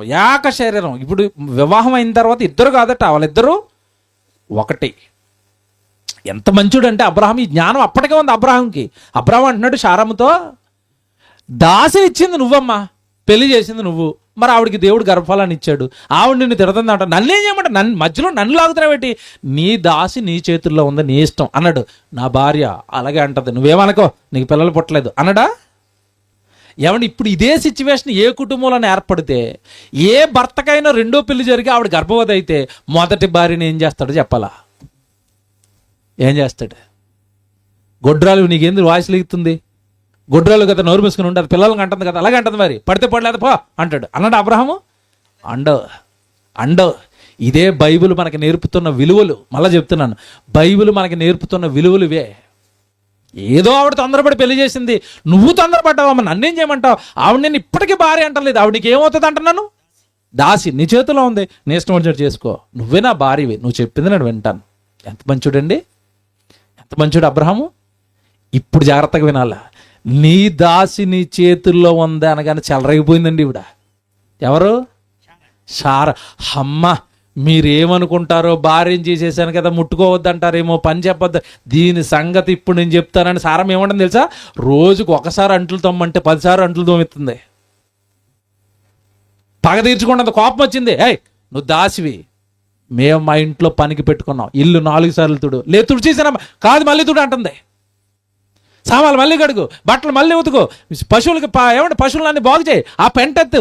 ఇంక ఈ దెబ్బకి, టార్చర్కి, హాగర్కి పొగలేచిపోయింది. పొగలేచిపోయి అమ్మ బాబోయ్ ఈవిడ టార్చర్కి ఒక నమస్కారం అని సర్దుకుని వెళ్ళిపోతుంది. ఎవరు? అయ్యగారు చదువుతున్నారు, వచనం చెప్పండి అయ్యా. 6వ వచనం బైబిల్ చూడండి. శారాయి దాన్ని శ్రమ పెట్టినందున ఆమె యొద్ద నుండి అదేమైంది? ఇక్కడ జాగ్రత్తగా వినాలా. ఏ ఇంటికి వచ్చి పారిపోయే పరిస్థితులు తెచ్చుకుంది? సరే, దేవుని ఇంట్లోకి వచ్చి కూడా ఏమైంది? ఇప్పుడు పారిపోయింది. మనమందరం ఎవరి ఇంట్లో ఉన్నాం? దేవుని ఇంట్లో. మనం పారిపోతామా? పారిపోతాం. ఎందుకంటే దేవుళ్ళలోనికి వచ్చిన తర్వాత చాలామంది దేవుడి గుడి వదిలేసి పోలేదా లోకంలోకి?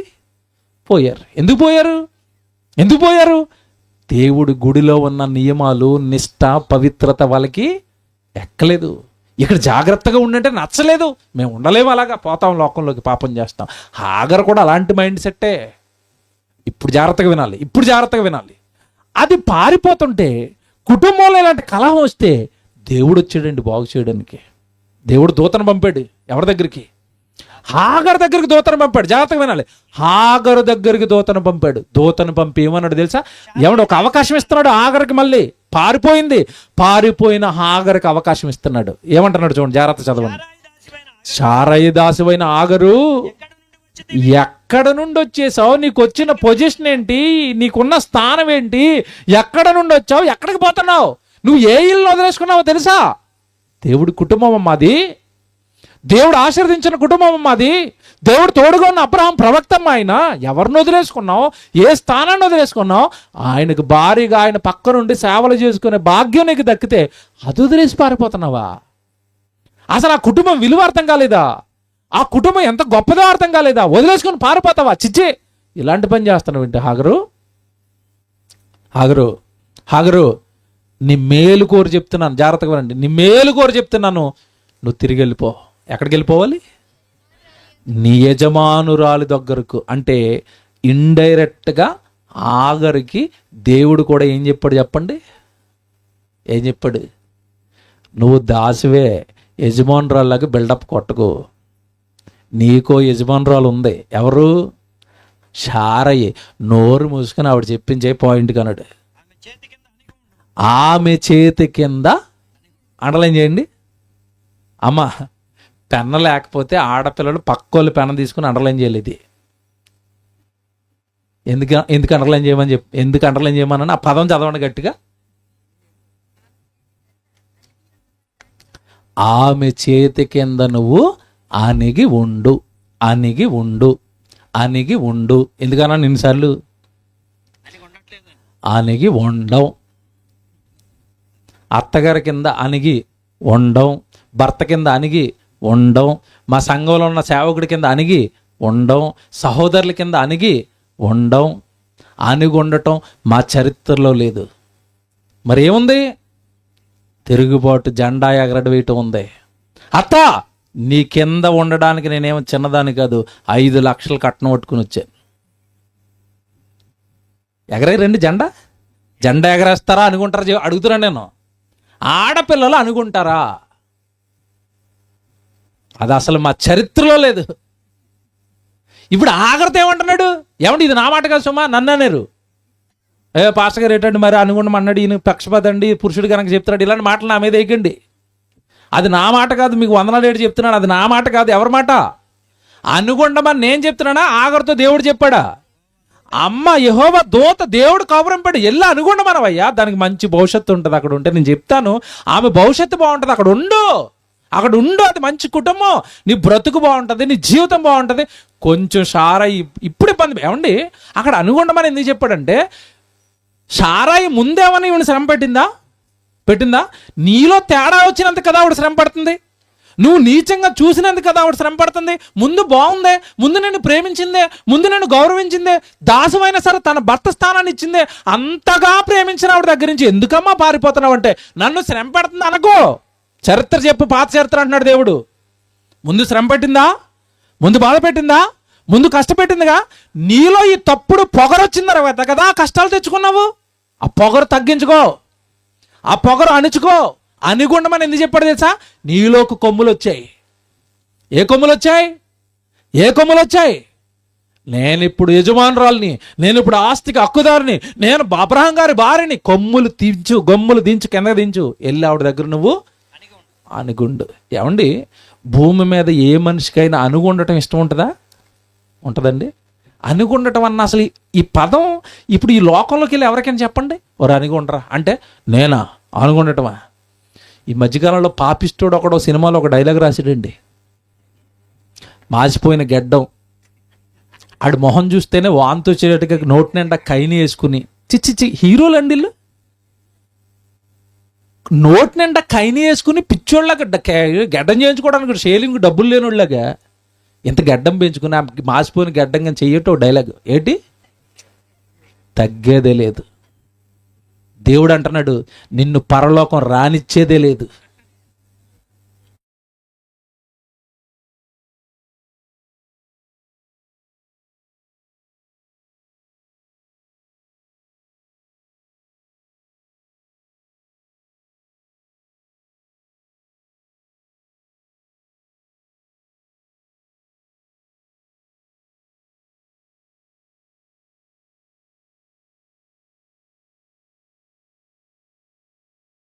ఏమండి, ఈ మధ్యకాలంలో నేను ఆశ్చర్యపోయి బాధపడిన సందర్భం ఏంటంటే, స్కూల్లో ఒక హెడ్ మాస్టర్ అండి కింద మోకాళ్ళు వేసి సాష్టాంగ నమస్కారం పెట్టి చెప్తున్నాడండి పిల్లలకి. గుంజలు తీస్తున్నాడండి హెడ్ మాస్టర్.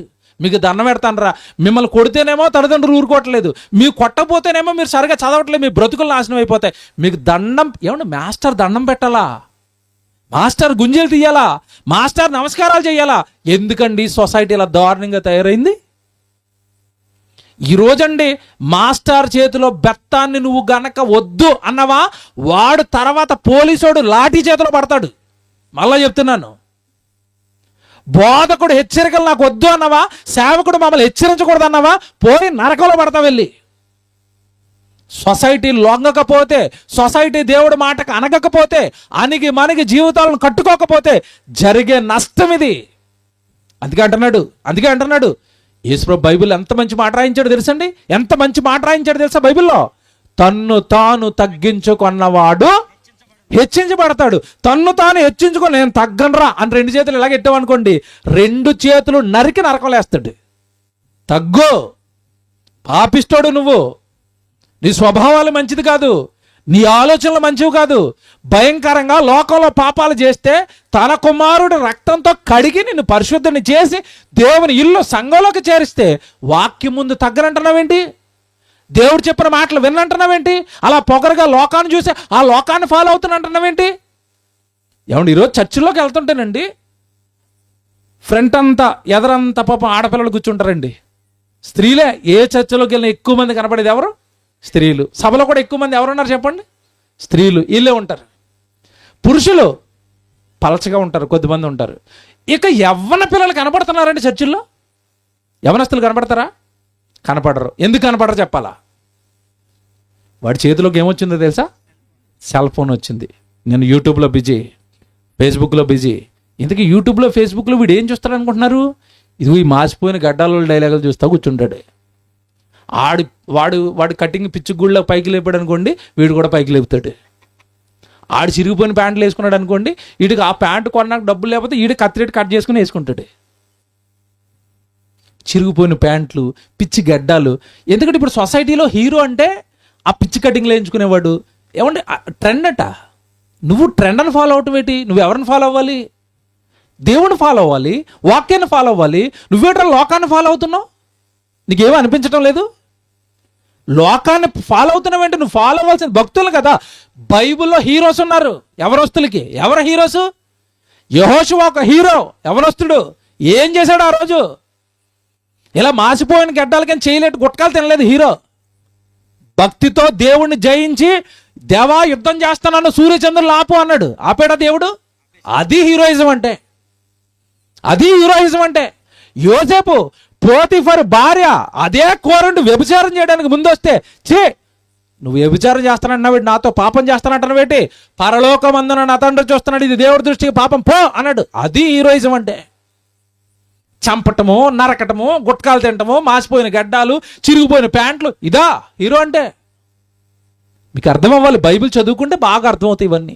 మన హీరో యేసుక్రీస్తు, మనకు రోల్ మోడల్ యేసుక్రీస్తు, మనకి మోడల్ భక్తులు, మనకి మోడల్ ప్రవక్తలు. వాళ్ళని ఫాలో అవ్వు. అణుచుకుంటే, తను తాను వాక్య ప్రకారం కట్టుకుంటే దేవుడు నిన్ను గొప్పగా హెచ్చిస్తాడు.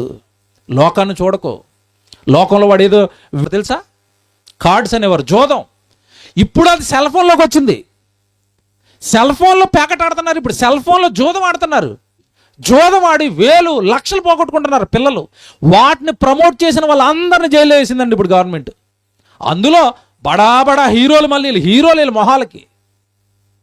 రానా అని ఒకతను, ఇంకెవరి మీద కేసులు పెట్టారండి, విజయ్ దేవరకొండ ఒక అతను, వాళ్ళ మీద కూడా కేసులు పెట్టారు. వాళ్ళు కూడా ప్రమోట్ చేశారట. బెట్టింగ్ యాప్లు, జోదాన్ని ప్రమోట్ చేస్తున్నారట. కోట్ల రూపాయలు యాడ్స్కి లంచాలు తీసుకుని, రెమ్యునరేషన్గా తీసుకుని ఈరోజు పట్టిస్తున్నాడు. ఆవేదన చెందుతున్నాం. నాశనం చేస్తున్నారండి యువతని, నాశనం చేశారండి యవ్వన పిల్లల్ని. బెట్టింగ్ల వైపు, క్రికెట్ వైపు, గేమ్స్ వైపు ఎవరిని దారి మళ్లించి వీడు చదవడు. పిల్లలకి వేల రూపాయలు, లక్షల రూపాయలు తల్లిదండ్రులు కాయ కష్టం చేసి, ఎండలో పనిచేసి వీడికి ఫీజులు కట్టడు. అమ్మా వెళ్ళమ్మా, వెనక్కి వెళ్ళిపోమ్మా, అది దేవుని కుటుంబం అమ్మా, ఆ కుటుంబాన్ని వదలొద్దమ్మా, నీ జీవితం నాశనం అయిపోతుందమ్మా, వదుగుండమ్మా, ఆ గర్వాన్ని వద్దమ్మా, ఆ గర్వం వద్దమ్మా. లోకంలో మనుషులను చూసి గర్వపడుతున్నావా?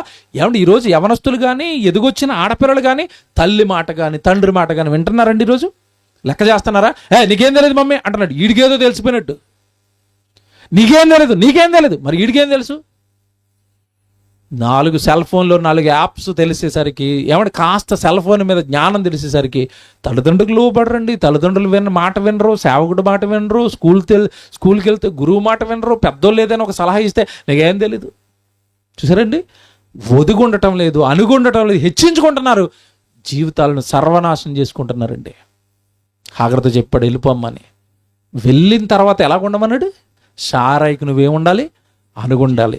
ఈరోజు దేవుడు ఇంట్లో ఉన్న మనం దేనికి అనుగుండాలి? మన యజమానుడు ఎవరు చెప్పండి? ఆ రోజు హాగర్కి యజమానురాలు, యజమానుడు అబ్రహాము, సారాయి అయితే మనకి యజమానుడు ఎవరు ఈరోజు? దేవుడు. ఆయన మాటకి మనం అనుకుంటున్నామా? మీరు ఆలోచించండి, అనుకుంటున్నామా? అనుగుండటం అనేది ఎవరికి ఏం లేదు ఈరోజు, ఇష్టం లేదు. మీకు మాట చెప్తానండి, అనుగుండటం అంటే అది ఏమన్నా బానిసత్వమా? చాలామందికి ఒదుగుండండి, అనుగుండండి అంటే చాలామంది అంటారు అది బానిస బ్రతికండి. ఏంటి అనుగుండటం బానిసత్వమా? అనుగుండటం, లోబడి ఉండటం బానిసత్వం అండి? భార్యలారా మీ భర్తలకు లోబడి ఉండండి చెప్పాడు. లోబడతామా? లోబడవు. ఎందుకు లోబడం తెలుసా? నేలేటి లోబడిదేటి, నేను పనికి వెళ్తున్నాను, నేను జీతం తెస్తున్నాను అంటే జీతం తెస్తే లోబడవా? డబ్బులు తెస్తే లోబడవా? లోబడటానికి ఎందుకు అందరికీ ఇబ్బంది అంటే అదేదో బానిసత్వం కాదండి. మీకు అర్థమయ్యే భాషలో చెప్తాను ఒకటి. మన గర్భాన పుట్టిన పిల్లలు, మనం కనీ పెంచిన పిల్లలు మనకు లోబడాలి. ఇది న్యాయమా కాదా? న్యాయమే. లోబడమన్నప్పుడు పిల్లలు నేనెందుకు లోబడాలి నీకు, నేనేమన్నా నీకు బానిసనా అన్నాడు అనుకోండి, తల్లికి ఎలాగుంటుంది? ఇప్పుడు చెప్పాలా? బాగుందా బాలేదా? నీ కొడుకు నీ మీద తిరగబడితే బాగుందా బాలేదా? బాలేదు. నువ్వు దేవుడి మీద తిరగబడితే దేవుడికి బాగుంటుందా బాగోదా? బాగోదు. నువ్వు లోబడమంటే నువ్వేమంటున్నావు? నేనేమన్నా బానిసనా అన్నావు. ఇప్పుడు నీ కొడుకు అదే డైలాగ్ వేస్తే నువ్వు చెప్పిందలా నేను ఎందుకు చేయాలి, నీకు బానిసనా అన్నాడు అనుకోండి, లాగి దవడ మీద వెయ్యు. లోబడటం అంటే బానిసత్వం కదండి. అవతల వాళ్ళని ఏం చేయటం? గౌరవించటం. మన పిల్లలు మనకి లోబడటం అంటే మనల్ని ఏం చేస్తున్నారు? గౌరవిస్తున్నారు. మనం భర్తకు లోబడుతున్నాం అంటే భర్తను ఏం చేస్తున్నాం? గౌరవిస్తున్నాం. మనం దేవుడికి లోబడుతున్నాం అంటే దేవుడిని ఏం చేస్తున్నాం? గౌరవించడాన్ని బానిసత్వం అంటున్నారేంటి? అదే దెయ్యం మనలో పెట్టిన ప్రాబ్లం. అందరికి ఈగో లేపిందండి, ఈగో, పొగరు. నేనెందుకు లోబడాలి, నేనెందుకు తగ్గాలి? సామెతల గ్రంథం తీయండి, జాగ్రత్తగా రాసుకోండి ఇవన్నీ. 16వ అధ్యాయం 18వ వచనం. సామెతల గ్రంథం 16వ అధ్యాయం 18వ వచనం. సామెతల గ్రంథం 16వ అధ్యాయం 18వ వచనం. నాశనానికి ముందు గర్వము నడుచును, పడిపోవుటకు ముందు అహంకారమైన మనస్సు. చూసారా, నాశనానికి ముందు మనిషికి ఏమొస్తుందట? గర్వం. అంటే నేను నాశనానికి వెళ్ళబోతున్నాను అని ఎప్పుడు గమనించుకోవాలంటే మనిషి, మనలో ఏదైనా గర్వం వచ్చింది అనుకోండి, అప్పుడు మన నాశనానికి ఏం పడ్డది? పునాది పడింది. మళ్ళా చెప్తున్నాను, మనలోకి గర్వం వచ్చిందంటే మన నాశనానికి పునాదులు మనమే వేసుకున్నాం. మనల్ని ఎవడో నాశనం చేయడు, మన జీవితాన్ని ఎవడో పాడు చేయడు, మన కుటుంబాన్ని ఎవడో పాడు చేయడు, మన బంధాన్ని ఎవడో పాడు చేయడు, భార్య భర్తల మధ్య ఎవడో చిచ్చు పెట్టడు. మీలోకి వచ్చింది ఒకటి, ఏంటి? గర్వం. నాశనానికి ముందు ఏమొస్తుందట? గర్వం. కుటుంబ నాశనానికి ముందు ఇటు భార్యలో కానీ భర్తలో కానీ వస్తుందండి. ఇది ఏమొస్తుంది? గర్వం. నువ్వు చెప్పింది నేనెందుకు వినాలి అన్నది అనుకోండి, ఏమొచ్చింది ఈవిళ్ళలోకి? గర్వం. అలాగే భర్త మాట భార్య వినాలి, భార్య మాట భర్త వినాలి. ఇప్పుడు శారమ్మ చెప్పింది అబ్రహాం విన్నాడా? విన్నాడు. భార్య ఏదైనా సలహా ఇచ్చినప్పుడు నువ్వేడు నాకు చెప్పేదానివి, నేను మగోడిని అన్నాడు అనుకోండి, ఈ కుటుంబం పని అయిపోయినట్టే. నీ మాట ఎందుకు వినాలి అంటే ఏంది? భార్య కదా, నీతో పాటు కష్టపడుతుంది కదా, నీ గురించి కుటుంబం గురించి ఆలోచిస్తుంది కదా, ఆవిడ చెప్పింది నువ్వు వినాలి, నువ్వు చెప్పింది ఆవిడ వినాలి. ఇద్దరూ మనం ఒకటే, సమానంగా మాట్లాడుకుందాం. నువ్వు మంచి చెప్తే నేను చేస్తాను, నేను మంచి చెప్తే నువ్వు చెయ్యాలి, అంతే తప్ప నీ మాట ఎందుకు వినాలని భార్య అనకూడదు, నీ మాట ఎందుకు వినాలని భర్త అనకూడదు. అలా అన్నారా ఆ కుటుంబం దేంట్లోకి వెళ్తుందట? నాశనానికి ముందు గర్వము నడుచును. తర్వాత మాట పడిపోవడానికి ముందు. అది మనలోకి అహంకారం వచ్చిందంటే నెక్స్ట్ మనం ఏంటంట? పడిపోతాం, పడిపోతాం, పడిపోతాం, పతనంలోనికి వెళ్ళిపోతాం, పడిపోతాం. తల్లిదండ్రుల మాట వినని పిల్లలు, యవనస్తులు పడిపోతారు. దేవుడు మాట వినని ప్రతి విశ్వాసి పడిపోతాడు. ఈ పడిపోవడానికి కారణం ఏంటో చెప్పాలి నాకు. గర్వం, నెక్స్ట్ కింద కనబడింది అహంకారం. గర్వం, అహంకారం. ఈ రెండు ఆవిడలోకి వచ్చాయా లేదా? ఎవరిలోకి? ఆగర్లోకి వచ్చాయి. పడిందా లేదా? పడింది. ఎక్కడి నుంచి పడిపోయింది? అబ్రహాము కుటుంబం దేవుని కుటుంబంలోంచి బయటికి నెట్టివేయబడి. దేవుడు వచ్చి అంటున్నాడు, ఆ గర్వం వదిలే, ఆ అహంకారం వదిలే, మనికి నువ్వు శారమ్మ కింద ఉండు. ఇప్పుడు చెప్పండి, మన కుటుంబాలు బాగుండాలంటే మనలో ఏముండకూడదు? ఇప్పుడు గర్వం ఉండకూడదు, అహంకారం ఉండకూడదు. అప్పుడు కుటుంబం బాగుంటుంది, అప్పుడు ఆత్మీయ జీవితం బాగుంటుంది, సంఘం కూడా బాగుంటుంది. సంఘాలలో ఈరోజు చాలా గొడవలండి. కారణం ఏంటో తెలుసా? పాస్టర్ గారు చెప్తే నేనెందుకు వినాలి? సంఘంలో ఏదైనా పెద్ద చెప్తే నేనెందుకు వినాలి? వినకపోతే సంఘం ఏమైపోద్దండి? పడిపోద్దండి. ఏమంటే మనం వింటాం, మనం తగ్గించుకోవటం, మనల్ని కించపరచుకోవటమా నీచమా? అది తన్ను తాను తగ్గించుకున్నవాడు ఎప్పటికైనా దేవుడు ఏం చేస్తాడట? హెచ్చిస్తాడు. తగ్గించుకో, తప్పేముంది? ఎవరో ఒక మాట అన్నారు, పోలేండి పెద్ద ఆయన కదా, పోలేండి పాస్టర్ గారు కదా, పోలేండి వాక్యం బాగా తెలిసిన వ్యక్తి కదా, పోలేండి మా సహోదరుడే కదా, పోలేండి అక్కే కదా. సంఘంలోకి వచ్చినప్పుడు మనకేమవుతుంది? పెద్దదైతే అక్కే కదా. సంఘంలో ఉన్న పెద్ద ఆయన మనకేమవుతాడు? అన్నే కదా. బాగా వృద్ధుడు అనుకోండి, తండ్రి కదా. ఒక మాట అన్నాడు, పోలేండి మనం అంతా కుటుంబం కదండి, సంఘం కదండి, మాట వస్తుంది, పెద్ద ఆయన కదండి అన్నాడు. అలా మనం తగ్గించుకున్నాం అనుకోండి, సంఘం ఎలా ఉంటుంది? క్షేమంగా ఉంటుంది. ఏమంటే నిజంగా మీరు బాధపడదు ఆడపిల్లలు. నేను నా అనుభవం చెప్తున్నాను. చాలా సంఘాలు నాశనం అయిపోవడానికి కారణం అండి స్త్రీల నోట్లో నుంచి వచ్చే మాటలండి. సంఘంలో ఏదో చిన్న గొడవ జరుగుతుంది, పోలేనండి ఎవరో ఏదో. ఏమన్నా నేను తెలిసి నాకు జరిగిన ఒక యథార్థ సంఘటన చెప్తాను. ఒకటే, ఒక ఆవిడ వంట చేయడానికి అండి, స్త్రీలందరూ చర్చిలో ఏదైనా ప్రోగ్రాం జరిగినప్పుడు వంట చేయడానికి వస్తారు కదా, వంట చేయడానికి అందరూ ఆడపిల్లలు లేరండి. ఒక ఆవిడ వెళ్ళింది, కొంచెం లేటుకి వెళ్ళింది. ఆడపిల్ల లేటుకి వెళ్ళగానే పక్క ఆవిడ అన్నదట, ఆవిడ ఏంటమ్మా రోజు త్వరగా వచ్చేదాను కదా, ఈరోజు లేటుగా వచ్చేవేటి, నీ పని ఎవరు చేస్తారు ఇక్కడ అన్నదట. ఇప్పుడు వెళ్ళింది తప్పు, లేటుకి వెళ్ళటం. ఆవిడ ఏదో మాట ఉంది, లేటుగా వచ్చేవేంటని. అప్పుడు ఏం చేయాలి? లెక్క ఏదో తప్పు అయిపోయింది అక్క, ప్రయాణం లేట్ అయింది, లేదా ఇంట్లో ఏదో పని ఉంది అక్క, సారీ అక్క అంటే బాగుంది, ప్రేమ. నన్ను లేటుగా వచ్చేవంటారా? నువ్వేమైనా నాకు జీతం ఇస్తున్నావా? నువ్వేమైనా నా పైన యజమానివా? అంటే నన్ను పాస్టర్ గారు అనాలి. నువ్వెందుకంటావు? మా ఆయనతో చెప్తాను ఈ సంగతి అందండి. వంట దగ్గర జరిగిన గొడవ ఎక్కడ పెట్టిందో తెలుసా? పట్టుకెళ్ళి ఇంట్లో పెట్టింది. వంట దగ్గర జరిగిన గొడవ చివరికి సంఘంలో పెంట అయింది. వంట తెచ్చిన పెంటిది. ఈయన వచ్చి అంటాడు, నా భార్యని అన్నారట ఎవడో, నేనే అనలేదు నా భార్యని అంటాడు ఆయన వచ్చి. ఎలాగుంది ఇది? గోల అంతే. ఏమండి ఇప్పుడు ఈ భర్తలు వేస్తే ఆ మాట అన్న ఆవిడ ఆయన ఊరుకుంటాడా? ఆయన ఊరుకోలేదు. అవును మరి రావాలి, కూరగాయలకు వస్తానంట, ముందెందుకు రాలేదు అంటుంది, మరి లేటుగా వస్తా అన్నట ఆయన. అంతేనండి, ఇక జుట్లు పట్టుకునే వరకు వచ్చిందండి. ఇది కొప్పులు తెచ్చిన కొంప, కొప్పులు తెచ్చిన పెంట. ఏ కొప్పులు? ఈ 2 కొప్పులు. అందుకే సామెత పెట్టారు పెద్దలు, చెప్తే బాగోదు, ఆడవాళ్ళ మీద పెట్టారు భయంకరంగా. ఇది 100 మంది పురుషులైనా కలిసి ఉంటారట, 2 కొప్పులు ఒక చోట ఉండవట. కొప్పులు అంటే ఏంటి? ముడేసుకున్న ఈ కొప్పులు. ఆ సంఘం కొలాప్స్ అయిపోయిందండి. మళ్ళీ చెప్తున్నాను, ఆ సంఘం కొలాప్స్ అయిపోయింది. కారకులు ఎవరు చెప్పండి? స్త్రీ. అక్కడ జరిగింది ఏమైనా పెద్ద సమస్య ఏమైనా ఉందా? చిన్న మాట, లేటుగా వచ్చేవేంటమ్మా ఎవరు చేస్తారంటే, పోలా అక్క కదా పెద్దది. ఎందుకంటే ఈవిడ రాకపోతేనంటే పాపం ఆ పని కూడా ఆవిడే చేసింది. ఆ బాధతో ఒక మాట అన్నది, నేను తప్పు చేశాను కదా, నేను చేయాల్సిన పని ఆవిడ చేసింది కదా, ఒక మాట ఉంది కదా అక్క కదా, సారీ అక్క. ఎంత బాగుందండి ఇది. ఒకవేళ ఆవిడ ఆవేశంలో మాట అనేసినా నువ్వు లోపడి సారీ అక్క తప్పు అయిపోయిందంటే, వంట అయిపోయిన తర్వాత ఆ తిట్టిన ఆవిడలో ఏం కలుగుతుంది? చచ్చే అనవసరంగా అన్నాను, ఆవిడ రాకపోయినా పని అయిపోయింది, సారీ చెల్లేదు కోపంలో అనేసాను. పొల్లెక్క. ఎంత బాగుంటుందండి ప్రేమ, ఎంత బాగుంటుందండి సంఘంలో. ఇవి ఉన్నాయండి సంఘంలో లాగా ఉంచండి. ముందు కుటుంబంలో ఉన్నాయా? భర్త ఒక మాట అంటే ఆమంతలు అవుతున్నారు అనుకుంటారా? లోబడి ఉంటారా? మేము మరలా గుడికి వస్తాం, వాక్యాలు వింటాం, బోధ చేస్తాం, ప్రార్థనలు చేస్తాం, బయట ఫైటింగ్లు చేస్తాం. దేవుడి వాక్యానికి అనుకునండి, మా వల్ల అవదు. హాగరు బ్రతికేమైందో చెప్తాను, ముగింపు. ఆలస్యమైన ఒక్కరోజే కదా, వినండి. హాగరు బ్రతికేమైందో తెలుసండి? అనుగుండు లోబడుండు అన్నాడు. దేవుని కుటుంబంలోకి చేరిన ఆవిడ అనుకుందనుకుంటున్నారా?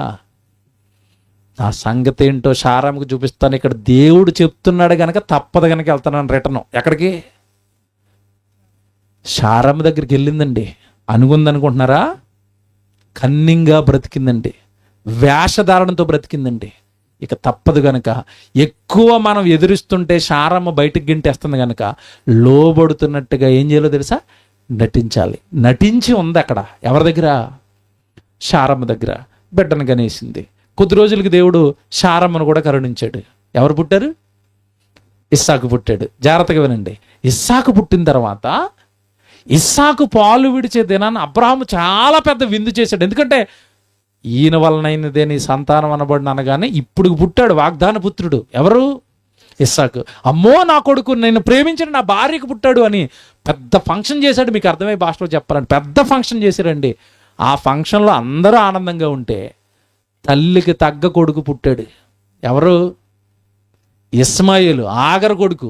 సేమ్ తల్లి లాంటిడేనండి వాడు కూడా. ఆగరేమో శారమ్మని ఏడిపించింది. ఈ వెనకాల పుట్టిన ఈ బుడ్డోడు ఇస్మాయిలు ఇస్సాకుని ఏడిపిస్తున్నాడు. ఇస్సాకుని గేలు చేస్తున్నాడు. ఎందుకంటే తల్లిని చూసి పెరిగాడు కదా. అదే పొగరు, అదే ఏమండి లోబడిన తత్వం, అదే భయంకరమైన స్వభావాలు. అంతే కదండి, మనం ఎలాగుంటే మన పిల్లలు అలాగే ఉంటారు. తండ్రి ఏది చేయుట కుమారుడు చూచునో అది ఏ చేస్తాడు. మన ఇంట్లో మీరు ఏది చేస్తే మీ పిల్లలు అదే చేస్తారు. తల్లి అలాంటిదైతే పిల్లలు అలాంటి వాళ్ళే. తండ్రి ఏది చేస్తే పిల్లలు అదే. అందుకే కుటుంబాల్లో ముందు భక్తి ఉండాలి, కుటుంబాల్లో వ్యక్తిగత ప్రార్థనలు ఉండాలి, కుటుంబాల్లో మంచి మాటలు ఉండాలి, భార్య భర్తల మధ్య సఖ్యత ఉండాలి, భార్య భర్తల మధ్య ప్రేమ ఉండాలి. ఏదైనా వస్తే వాక్యంతో సరి చేసుకోవాలి. అమ్మో దేవుడు చూస్తున్నాడు అన్న భయం తల్లిదండ్రులకు ఉంటే ఆ భయం ఆటోమేటిక్గా ఎవరికి వస్తుంది? పిల్లలకి వస్తుంది. ఇప్పుడు హాగర్ దగ్గర పెరిగినోడు ఎలాగుంటాడు? హాగర్లాగే ఉన్నాడు. మరలా కోపం రేగింది. ఎవరికి? సారాకి. ఈ ఒక్కసారి క్షమించాను, వెళ్ళగొట్టాను, మరలా ఏదో ఏడ్చుకుంటా వచ్చింది కదా అని క్షమించాను. ఇది లోబడలేదు ఇంతకాలం, ఇది లోబడి ఉండలేదు నాకు, ఇది ఎన్ని చేసిందో మీకు తెలియదు. అబ్రాహాం గారు మళ్ళా గొడవ ఎవరి మీద? భర్త మీద. ఇదిగో వీడు ఇప్పుడు పుట్టాడు ఇస్మాయిలు, వీడు నా కొడుకుని ఏడిపిస్తున్నాడు, నువ్వేం చేస్తావో నాకు తెలియదుగా. ఈ దాసి, ఈ కొడుకు మా ఇంట్లో ఉండడానికి వెళ్ళగొట్టు, వెళ్ళగొట్టు. వెళ్ళగొట్టుమనే పరిస్థితి హాగరు మళ్ళా ఎందుకు తెచ్చుకుందో నాకు చెప్పాలా? బాగా ఆలోచించి చెప్పండి. ఎందుకు శారమ్మ వెళ్ళగొట్టమంటుంది? ఒకవేళ దేవుడు నువ్వు అక్కడికి వెళ్ళిన తర్వాత అనిగిమనుగుండన్న మాట గనక హాగరు పాటించుంటే నెక్స్ట్ శారమ్మకి ఇంత కోపం వస్తుందా? ఏమంటే మంచిదండి, లోబడి ఉంటుందండి. కొడుకుని కన్నా సరే అదే చిన్నోడు తప్పు చేశారండి. హాగరు మంచిదేనండి, ఏదో అప్పుడు తప్పు చేసిందండి, తర్వాత మారిపోయిందండి, మంచిదండి, వద్దండి మన ఇంట్లో ఉంచుకుందామండి అనాలి. శారమ్మ అంటుందా? అంటలేదంటే నువ్వు వెళ్ళిన తర్వాత అణిగిమనుగుండు అన్న మాట హాగరు పాటించిందా? పాటిస్తే శారమ్మ కోపం వస్తుందా? రాదు. దీన్ని వెళ్ళగొడతావా లేదా అంటుందంటే మరలా పాత చింతకాయ పచ్చడే ఉంది దీనిలో. ఎవరిలో? హాగర్లో. ఆ గర్వం, ఆ అసూయ, ఆ పొగరు, ఆ తిరుగుబడతనం పోలేదు. ఇక ఎవడు ముందు ఒక అవకాశం ఇచ్చాడు దేవుడు. మళ్ళీ చెప్తున్నానే, మనలోనికి తప్పుడు ఆలోచనలు వచ్చినా, తప్పుడు పనులు వచ్చినా దేవుడు ఒకసారి అవకాశం ఇస్తాడు. హాగర్కు ఒకసారి అవకాశం ఇచ్చాడు, ఇప్పుడు రెండోసారి అవకాశాన్ని మళ్ళా పోగొట్టుకుంది. వెళ్ళగొట్టు, ఇంట్లోంచి వెళ్ళగొట్టు అనగానే నిజంగా చెప్తున్నానండి, చిన్న కొడుకును భుజాన్ని వేసుకుని చివరికి అబ్రహాం ఇంట్లో నుంచి వెళ్ళగొట్టబడి అరణ్యంలో కాపురము చేయవలసిన పరిస్థితులు ఏర్పడ్డాయి. ఎవరికి? హాగర్కి. మన జీవితానికి అన్వయించుస్తున్నాను. మనము దేవుడు ఇంట్లోకి చేరాం, దేవుడి మాటల ప్రకారం మనం అణిగిమణిగి ఉండలేదనుకోండి, ఆ రోజు కుటుంబంలో నెట్టేశాడు.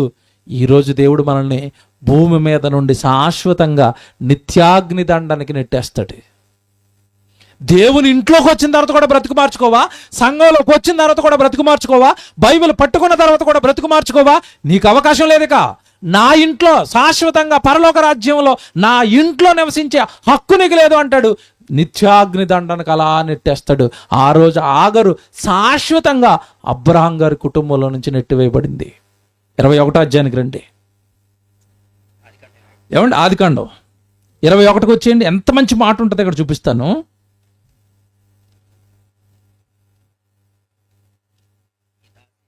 ఎనిమిదవ వచనం చూస్తారా? 8వ వచనం. ఆదికాండం 21వ అధ్యాయం 8వ వచనం. ఆ పిల్లవాడు పెరిగి పాలు విడిచెను. ఇస్సాకు పాలు విడిచిన దినమందు అబ్రహాము గొప్ప గొప్ప విందు చేసెను. అప్పుడు అబ్రహాముకు ఐగుప్తురాలైన హాగరుకు కనిన కుమారుడు పరిహసించుట సారా చూచి, ఈ దాసిని దీని కుమారుని వెళ్ళగొట్టుము, ఈ దాసి కుమారుడు నా కుమారుడని ఇస్సాకుతో వారసుడై ఉండడని అబ్రహాముతో అనను. అతని కుమారుని బట్టి ఆ మాట అబ్రహామునకు మిక్కిలి ఏడుస్తున్నాడు. ఎందుకంటే అటు చెప్పలేడేమి, ఇటు చెప్పలేడు. ఆడు కొడుకే ఇస్మాయిలు, ఇస్సాకు కూడా కొడుకే. ఇక్కడ జాగ్రత్తగా వినాలి. ఏం చేయాలో తెలియని పరిస్థితుల్లో అబ్రహాము బాధపడుతుంటే మరలా ఎవరు వచ్చారు తెలిసిన అబ్రహాం కుటుంబంలోకి? అమ్మా జాగ్రత్తగా వినాలి. అబ్రహాముకి శారమ్మకి గొడవ అయితే మధ్యలోకి ఎవరు వచ్చారు? అక్కడ వెంటనే చదవండి. నా మనసు ఆనందపడిపోయిందండి మాట చదివి. అయితే దేవుడు ఈ చిన్నవారిని బట్టి, నీ దాసిని బట్టి నువ్వు దుఃఖపడద్దు అంటే, అబ్రహాం దుఃఖపడుతుంటే ఎవరు వచ్చారు? ఇప్పుడు నువ్వు దుఃఖపడుతుంటే వస్తున్నాడా? రాడు. ఎందుకు రాడు? అబ్రహాంలాగా మనం భక్తిపరులమా? ప్రతిదీ అబ్రహాంతో చెప్పుకుంటామా? ప్రతిదీ దేవుడితో చెప్పుకుంటామా? అబ్రహాంలా దేవుడు చెప్పిందే చేస్తూ ఉంటామా? అలా చేస్తూ ఉంటే నీకు సమస్య వస్తే ఎవరు వస్తారు? దేవుడు వస్తాడు. ఇప్పుడు అబ్రహాం కుటుంబంలో సమస్య వస్తే ఎవరు వచ్చారమ్మా? దేవుడు వచ్చి అంటున్నాడు, అబ్రహాము దుఃఖపడద్దు, ఈసారికి సారా చెప్పింది విను, శారా చెప్పిందే రైట్. అంటే అప్పుడప్పుడు వాక్యానుసారంగా భార్యలు సలహా ఇస్తే భర్త వినాలి. ఇప్పుడు శారమ్మ మాట వినమని దేవుడే చెప్తున్నాడు అబ్రహాంతో. చాలా మంది భర్తలు ఇది ఒక ఇగో, హే ఆడపిల్ల నువ్వు లోపలికి పో అంటాడు. ఈయనేదో అయ్యగారు పరలోకం నుండి దిగి వచ్చినట్టు. మంచి మాట ఎవరు చెప్పినా వినాలి, అది స్త్రీ అయినా పురుషుడైనా. కుటుంబానికి చక్కబెట్టుకునే మాట స్త్రీ చెప్తే వినవా? ఇప్పటికీ శారా చెప్పిన మాటే అబ్రహాము నువ్వు విను. మరి ఆవిడ వెళ్ళగొట్టేయమంటుంది అయ్యా కొడుకును, మరి ఇస్మాయిల్ కూడా నేనే కన్నాను కదంటే, అబ్రహాము నీకు భరోసా ఇస్తున్నాను, నువ్వు బాగా పెంచుతావా నేను బాగా పెంచుతానా? నీకంటే బాగా నేనే పెంచుతాను, ఆడిని వదిలే, ఆడిని నేను చూసుకుంటాను, మీ ఇద్దరు గొడవలు ఆడుకోకండి అన్నాడు. ఎంత బాగున్నాడు దేవుడు, ఎంత బాగా చక్కబెట్టాడు కుటుంబాన్ని, ఎంత బాగా తీర్చాడు ఆ సమస్యని. నువ్వు ఇస్మాయిల్ని దాసిని నా దగ్గర పంపించే, వాళ్ళు నేను పెంచుతాను, మీరిద్దరు గొడవలు ఆడుకోకుండా కొడుకుని జాగ్రత్తగా పెంచుకోండి. ఎవరిని? ఇస్సాకుని ఇచ్చాను కదా, అతను పెంచుకోండి, ఈ ఇస్మాయిల్ సంగతి నేను చూసుకుంటాను, మర్చిపో నువ్వు అన్నాడు. బాగుందా? మంచుడండి దేవుడు. ఈయన నేను చూసుకుంటాను, మీరిద్దరు గొడవలు ఆడుకోకుండా అంటే, భార్య భర్తలు గొడవలు ఆడుకోవటం ఎవరికి ఇష్టం ఉండదు? ఇప్పుడు దేవుడికి. మీకు ఎప్పుడైనా మీరు ఇలా ఆలోచించారా? అయ్యో మేము ఇద్దరు గొడవ ఆడుకుంటే దేవుడు బాధపడతాడండి, గొడవ ఆడుకోకూడదండి. ఏదో పొరపాటులో మాట అనేస్తే, ఏమండి భర్త గారు సారీ అండి క్షమించండి అని ఏ భార్య అని వెళ్తుందండి? భర్త దగ్గర గొడవ అయిన తర్వాత వెళ్ళదు. ఈవిడ వెళ్ళదు, ఆయన రాడు. ఆయన అటు ఉత్తరం, ఈయనేమో దక్షిణం. మధ్యలో పిల్లలు మీడియాటర్లు, పోస్ట్ మెన్లు. హే మీ నాన్నకి అన్నం అక్కడేటానని చెప్పు అంటది ఈవిడ. నువ్వు వెళ్ళి చెప్పొచ్చు కదా, చెప్పదు. ఏమొచ్చింది? ఇగో గొడవ, నేను ఎందుకు వెళ్ళాలి? ఆయనే గొడవ పెట్టాడు, ఆయనే నన్ను తిట్టాడు, ఆయనే నన్ను కొట్టాడు, నేను వెళ్ళను. ఇల్లు ఏం తప్పే ఉంది? లోబట్టడం తప్పే ఉంది? పలకరించడం తప్పే ఉంది? తను తగ్గించుకున్నవాడు భర్త దగ్గర తగ్గించుకో. దేవుడు మాటను బట్టి భర్త ప్రేమిస్తాడు కదండి. నేను ఎన్నన్నా నాకు లోబడుతుందండి, నా మంచి భార్య అండి. మారతాడా? మారుతాడు. భార్య ఎలా ఉంటుంది అనుకో, భర్తగా నువ్వు మార్చుకో, నువ్వేళ్ళు మాట్లాడు. అమ్మా అలా కదమ్మా, ఇలాగమ్మా చెప్పు. ఏమండి ఈరోజు ఇవి లేవండి కుటుంబాల్లో, లేవు, చచ్చిపోయి. అందరికీ టన్నుల కొద్ది ఇగోలండి, అహంకారం టన్నుల్లో ఉంటుంది ఈరోజు. ఎవరిని కదిపిన చిన్న బుడ్డోడు కూడా చెప్పలేకపోతున్నాడు, తిరగబడిపోతున్నాడు. ఆడికి వచ్చేసింది. ఏమొచ్చింది? ఇగో అహంకారం. వేడు చెప్పేది అంకులు అంటున్నాడు. ఇంకెవడికి చెప్తామండి? ఎవడు వినేలాగా లేరండి. ఎందుకంటే దేవుడు మాటే వినని ఈ లోకం మనుషుల మాటగా మా మాట వింటదండి? వినదండి. దేవుడు మాటే వింటలేదు. ఇక్కడ చెప్పాడు, ఇక్కడ జాగ్రత్తగా వినండి. దేవుడు మాటకు లోబడిన హాగరు జీవితం ఏమైపోయింది తెలుసా? అలా చదువుకుంటే ముందుకు వచ్చేయండి, టైం అయిపోతుంది. 19 వచనానికి వచ్చేయండి. 19.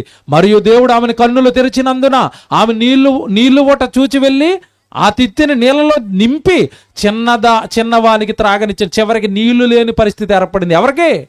హాగరికి. అక్కడ ఉంటే మంచి పానీయాలు తాగేది యజమానురాలుగా, పోగొట్టుకుంది భాగ్యాన్ని. చివరికి నీళ్ళు లేవట.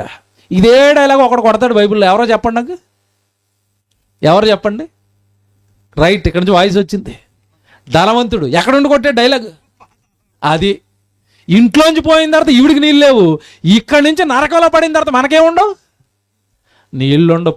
ప్లీజ్ ఆ లాసాన్ని పంపించి నా నాలుకని తెచ్చడానికి థమ్సప్ బాటిల్ ఒకటి పంపించి అన్నడా? ఏ చుక్క వేలి కొనను నీళ్ళల్లో ముంచితే ఎంత వాటర్ వస్తుందండి? ఎందుకంటే వాడికి లీటర్లు ఎవరైనా అర్థమైపోయింది. ఈ శిక్షకు నేను అర్హుడిని అని అర్థమైపోయింది. ఒక గ్లాస్ మంచినీళ్ళు పంపించి అంటాం లేదు. ప్లీజ్ ప్రభు మీకు దండం పెడతాను ప్రభు, ఎలాగో నీళ్ళు అని అంటున్నారు కదా, జస్ట్ ఒక డ్రాప్ నాలుక మీద వేస్తే చచ్చిపోతానని అగ్గిలో కాలేక. ఆఖరికి అదే పరిస్థితి. ఎక్కడి నుంచి గెంటి వేయబడింది? దేవుని ఇంట్లో నుంచి గెంటి వేయబడింది. దానికి త్రాగడానికి నీళ్ళు లేవు, కొడుకు తాగడానికి నీళ్ళు లేవు. 6 రోజు జాలిపడి ఆవిడ మీద ఆ చిన్నవాడికి దేవుడు నీళ్ళు నింపి ఇచ్చాడు. ఆడికి నీళ్ళు ఇచ్చాడు, మనకి నీళ్ళు ఇస్తాడా దేవుడు? ఎందుకంటే నువ్వు వచ్చింది యేసుప్రభు దగ్గరికి, నీకోసం ఆయన ప్రాణం పెట్టాడు. ఇక్కడికి వచ్చిన తర్వాత బాగుపడినంటే ఇంక నీళ్లు కాదు, ఇంకేమీ ఉండవు. చివరికి బతుకలా మారిపోయిందండి ఇవిడిది, బ్రతుకలా మారిపోయింది. దేవుని పిల్లరా, చివరికి ఆవిడ జీవితం ఎక్కడ మార్చుకున్న దాఖలాలు కనపడవండి. టైం అయిపోయింది. ఆవిడ జీవితం ఎక్కడ మార్చుకున్న దాఖలాలు కనపడవండి. పోనీ అక్కడికి వెళ్ళిపోయిన తర్వాత కొద్ది రోజులు టైం అయిన తర్వాత ఆ ఇస్మాయిల్ అరణ్యంలో పెరిగి పెద్దోడయ్యాడు.